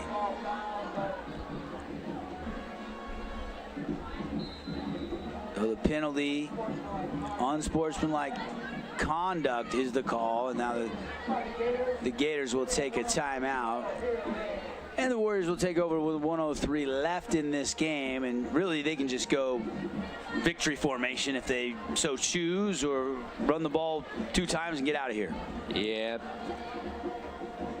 About keeping your guys safe at this point. If I'm Coach Esplin, I'm probably going out there, taking the knee.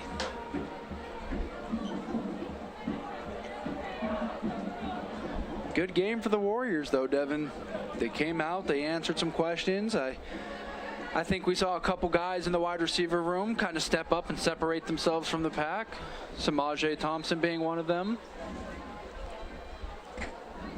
Overall, very, very impressive game, though, for the Warriors. So they'll break the huddle. They'll come on out here. Smith, the quarterback, back up to Talon Kelly. Again, if you join us late, Talon, 4 passing touchdowns, 1 rushing touchdown. Pretty easy decision. Can we just go ahead and name him our Hearst Ace Hardware Player of the Game, Connor? Yeah, I think he's got a good shot at winning that one, and think we can go ahead and give Samaje Thompson our long bomb award of the game, considering he took that 60-yard pass in over the shoulder. God, that was beautiful. Barnes tackled for a loss there. Good play by the Gators. One more play here will probably go ahead and do it up. Game clock down to 45 seconds. They will have to snap one more. And this one will be on ice. And the Warriors, barring something crazy happening, will win it 35-15. Coming up, the Johnson Pediatric Dentistry postgame. So see why so many parents choose Dr. Cody with all your kids' dental needs. Exam, x-rays, the teeth cleaning, always for new patients. One low price, just $79. 435-656-0511. That's it. They kneel on it. The clock will tick down, and the Warriors will line up and shake hands, and they'll go to 2-1. 2 wins in a row. After losing to Stansbury week 1, they win with a great second half performance to beat Manti last week, and they have won here tonight as it's now a final on the Wilkinson's House of Lighting scoreboard, 35-15. All right, well, we'll take a break. When we come back, we'll clean it all up, just like Dr. Cody with all your kids' dental needs. Post-game report starts after this 2-minute break. Warriors win by 20. Stay with us, everybody, on the Fan Sports Network, your #1 source for local sports. Red Rock Real Estate has over 200 professional realtors in the St. George area that specialize in the local market. Whether you're buying your dream home, looking for an investment property, or want to sell your home for the highest amount, the Red Rock Real Estate team is here to assist you. Get started now by visiting redrockrealestate.com. Because home is who we are. Hi, this is Luke with Udine Associates, your local insurance agency. We at Udine Associates have the backing of American Family Insurance and works in Southern Utah. We are your neighbors. We want to help. Give us a call today for a free insurance review to make sure you are properly protected. Call Udine Associates. Appliance Wholesalers Plus are the playmakers in the appliance business. Need new appliances? Then stop by their showroom and save money and buy right from the distributors at AWP. They're open to the public across the freeway from the Bloomington Walmart. And stay tuned for the AWP Playmaker of the Game. Buckle up, Region 9 football fans. I'm Craig Bullerjack. Holbrook Asphalt has agreed to buy fans a Holbrook Asphalt Big Score dessert. Did you know that St. George News has a new app? Download the St. George News app today and stay up to date on everything happening in Southern Utah. Get instant notifications on news, weather, sports, and more. Download the app today and get your local news now. Scooter's Coffee and Hurricane is the best way to start your day or get you through your day. From breakfast sandwiches to cinnamon rolls to amazing smoothies and, of course, coffee. Anytime is a good time to sip and smile. Scooter's Coffee, open 7 days a week. Hey, Region 9 sports fans. This is Matt Hickman with Academy Mortgage, a proud sponsor of Region 9 football. I would be honored to help you with your next mortgage, whether it's purchasing a home, building, or refinancing. Hey, I'm wide open. Let's connect for a touchdown. Nets on Fire is the premier indoor basketball training facility in Southern Utah with 4 full-size gyms and group and individual training packages available for every age and skill level. Nets on Fire can elevate your game. Hoop it, Nets. Own property and want to rent it? Then you need the right team with 11 years of local experience, a staff of over 25 employees, and a 4.9 Google rating. Aim to maximize your rental income and find quality tenants while keeping turnover low to increase your revenue and truly maintain your property. Learn more at redrockpropertymanagement.com.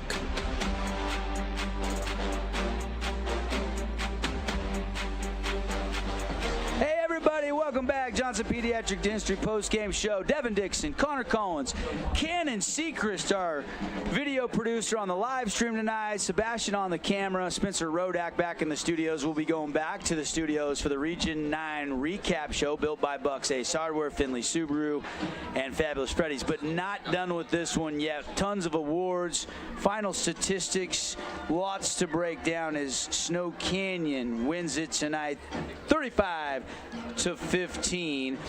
We did just get a final. Canyon View has held on, and Spencer will have all the details. 20-17 the final. So even though Cedar recovered the onside kick, they had 2 timeouts.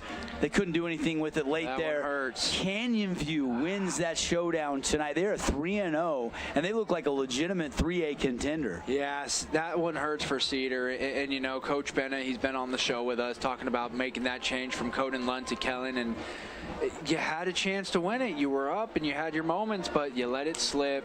And hey, that's a good one though now for Corner Canyon, and the fact that this trophy has a little bit of parity in the rivalry. How about Ludlow gets the pick for Canyon View? They survive. It's the first win in the rivalry series since 2018, so they haven't won in 5 years, and Canyon View has knocked off Cedar tonight. Here though, we turn our attention back to this game. We already kind of named our Hearst Ace Hardware player of the game. Talon Kelly just was dropping high arc, soft touch, putting zip on it when he needed to.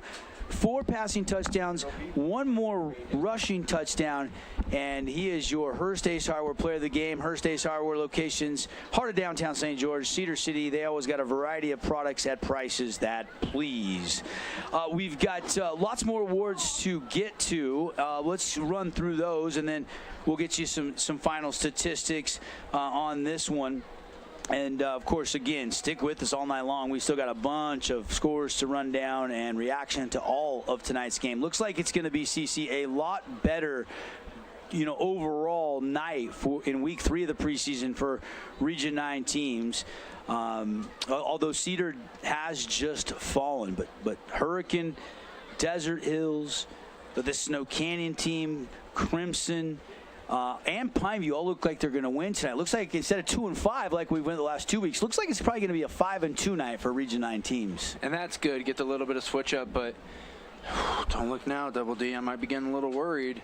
You're telling me Coach Munker and the Flyers are 0-3. It's a scary sight. Yeah. I mean, Dixie Flyers haven't done that in a while. I don't think that's a final yet, but I do know that they're down big up there in Park City, and we knew it was a gauntlet of a preseason schedule for Coach Munkers and the Dixie Flyers, who always seem to get better and better as they go.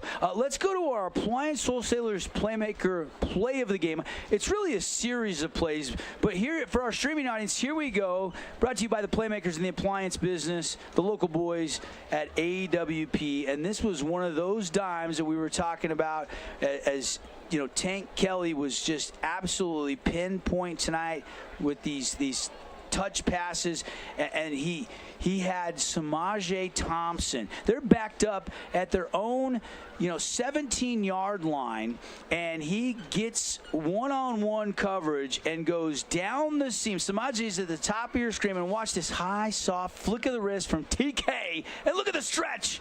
Oh my gosh, over your right shoulder, Devin, to turn back and track that. And this is like full extension. If you are seeing this on the stream, people, this is a full extension grab. I've played with plenty of football players. I've played with guys who are in the NFL. I've played with guys who are at the collegiate level. To make a catch like that, extended full body out like that, tracking the ball over your shoulder is one of the hardest catches a receiver can make, and he brought it in by his fingertips. James proud of Samaje on that one. And then moments later, I don't know if we have that queued up or not, Cannon, but if you get it, go ahead and roll it. But he goes to Samaje in the end zone, and it was one of those where they were kind of wrestling for it, and I know the defender for the Gators tries to pull it away late, but another great pass and another great catch. Here it is, folks. This sequence is your this is the one they called back. That's the touchdown that never stood. That was the one they called off, Alex DeLeo, and they didn't get it. But regardless, Samaje, I'll tell you what, you lost Will Warner, you lost Brooks Espin, you lost Jake Hill, you lost 3 star wide receivers, but that was the only mistake TK made tonight as he spread the ball around. And we saw some start. JT Westbrook caught a touchdown. Cale Johnson catches a touchdown tonight. Samaje Thompson catches a touchdown. This is Karsten Stewart with a touchdown. He hit 4 different Warrior receivers for touchdowns tonight. All I heard from you, Devin, was 4 touchdown, 4 touchdown. 4 touchdowns. To 4 different guys. I mean, that's Tank Kelly. You might as well call him TK 4TD. I mean, that's what he does. It's just he gets them. And again, you look at the 1 interception. Honestly, that was truly the only mistake I think he made all night. Yeah. He didn't take any sacks. He knew when to run the ball. He knew when to try to fight for extra yards. It was just an all-out great performance by Kelly. Let's look at a couple of other awards. We'll roll some more highlights for you, so stick around for our streaming audience. But on the radio side, let's run down some more awards. Our Jersey Mike sub of the game. I thought Barnes gave Reynolds a little break, had a couple nice runs. Not anything that's going to be eye-popping in the stat box, but, keeping Max fresh. We could go and say it was Alex DeLeo. He could be one of our subs of the game. Number 7, a wide receiver who made his first start tonight, kind of subbing in a guy who hasn't necessarily been out there all that much. And he catches. I think he made his debut tonight. Yeah, that's what I'm saying. So he goes out there and he gets his. I would almost argue a sub just because he has been out. He makes his debut, but and probably should have had that TD. It didn't count. It looked like he got 2 feet down though, didn't it? If the rest could see what we could see, if they could see our camera, they'd be kicking themselves. That was a beautiful catch by number 7, Alex DeLeo. But honestly, there's a few different ways you can go as far as the sub player of the game. Maybe even if we look at the Gators, Benjamin Parker comes in and gets that second touchdown for them. Yeah. So either way, a lot of exciting plays. The highlights roll on. This is the other one I'm excited to talk about, our AWP defensive player of the game. I mean, we've had a few different standouts for that. And I tell you, Devin, I think Tegan Whitehead is right there at the top of the list. Yeah, Tegan Whitehead, your Mountain Land Supply defensive player of the game. Do we get Adams Wealth Advisors? We'll look at all the final stats, but he had, I think, 5 total tackles in the first half. He only got really a quarter and about 2-3 minutes of the fourth quarter before they kind of took all the starters off. So we'll have to go look at the stats a little bit closer and see exactly how many tackles Tegan had in this one tonight. But certainly he has a nose for the football. I think 8 total tackles for Tegan Whitehead. Let's go with him as your defensive player of the game tonight. Brought to you again by Mountain Land Supply. Again, spreading the ball around tonight was the theme. Look at the numbers for the Samaje 2 catches, 89 yards. Stewart, 1 for 52 and a touchdown. Green, 2 for 34. Reynolds, 4 for 31. Cale Johnson, 1 for 17 and a touchdown. Archie Therafall, 2 for 16. Barnes caught a pass. JT Westbrook caught a pass for a touchdown. As Kelly goes tonight, 10 of 19, 222, 4 passing and 1 rushing touchdown. Really, and how about Kelly?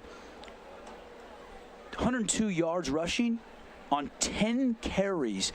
Even I can do the math on that. That's over 10 yards a pop on the ground. That's what Coach Esplin said this morning. He said, hey, I got a guy who can run the ball. He just doesn't always like to do it. So he's kind of pushed him, kind of edged him a little bit to do it. He looked like he likes to do it tonight. Yeah, he looked good out there. And honestly, it's I think just Tank likes to run it more than the coaches actually prefer him to run it. He wants to run people over, but he showed some wiggle tonight. He showed some wiggle. He showed some great, like you said, with the finishing off of runs. And it was truly one of those all-out performances where I think Tank Kelly kind of showed out that he is one of the top-notch players in this region. Jack Throw goes 14 of 20 for 128 yards in this game. Benjamin Parker comes in 2 for 5, but he ran in a touchdown. Escalang, 6 catches tonight to lead the Gators in that department, if I'm not mistaken. Byington had a nice game, too, tonight in the receiving corps. As it was not enough. Final score 35-15. Warriors win it by 20. 20 first downs tonight for Snow Canyon. They had 157 rushing yards, averaging 6.8 per rush. Combined between Smith and Kelly, the quarterbacks go 14 of 23, 4 touchdowns, 1 interception combined. 247 total passing yards, good enough for, 10.7 per completion. 399 total yards of offense tonight for the Warriors, 233 total offense for the Gators. And here's the thing, I mean, they doubled them up, 8.7 yards per play to 4.1 yards per play. Gators did win one key statistical category. That was turnovers, 1-0. Warriors go 4 out of 8 on third down. Gators 7 out of 16. Both teams were 1 for 3 on fourth down. 5 Warrior Scooters Coffee sacks. 5 sacks tonight for the defense. That's a big statistic. I was going to say that for me was kind of the altering factor and really why this game played out the way it did. It was just the fact that there was no answer up front from the Green Valley Gators for what Snow Canyon was providing. Tegan Whitehead, Trayvon, what's it? Trayvon. Excuse me. Trayvon. You're Trayvon. Right. Number 17. And then McClellan. Those 3 guys combining, coming off the edge. And then you talk about Googler, number 56, kind of clogging up the middle. I mean, it was a really good combination tonight. And unfortunately, the Gators had no answer. Well, this one's on ice here inside of our Johnson Pediatric Dentistry post-game show. AWP Playmaker play the game. Kelly to Samaje on that go-go gadget catch. Unbelievable. Later hit him for a touchdown. You also gave a lot of love to the offensive line tonight, as did I. I thought the offensive line for the Warriors and that defensive line with the 5 sacks, the linebacking, the front 7 really for that matter, getting it done. Gators will go back down to Henderson, get ready for another preseason game before they get into their conference play. For the Warriors, they got a bye next week.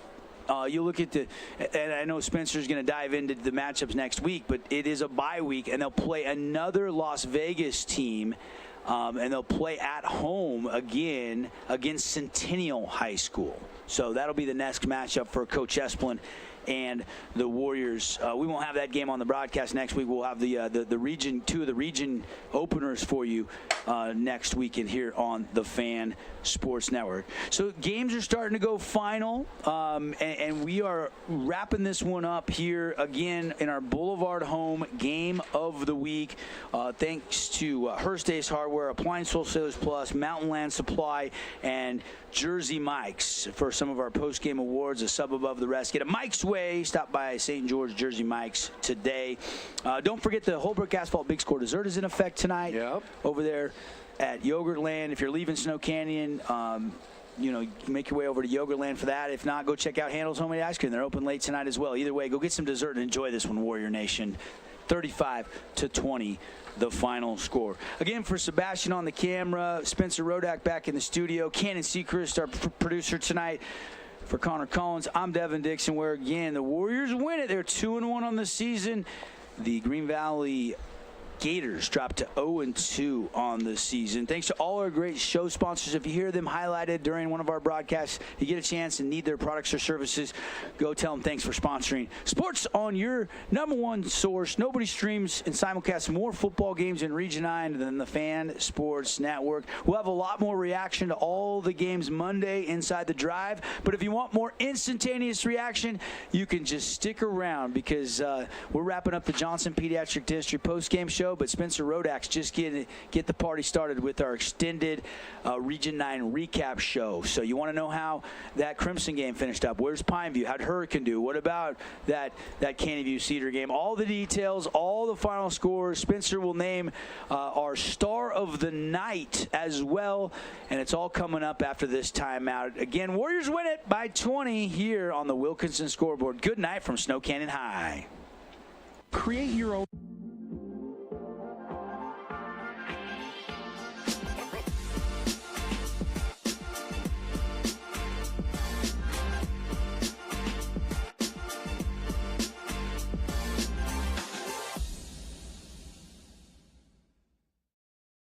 Associates have the backing of American Family Insurance and works in Southern Utah. We are your neighbors. We want to help. Give us a call today for a free insurance review to make sure you are properly protected. Call Udine Associates.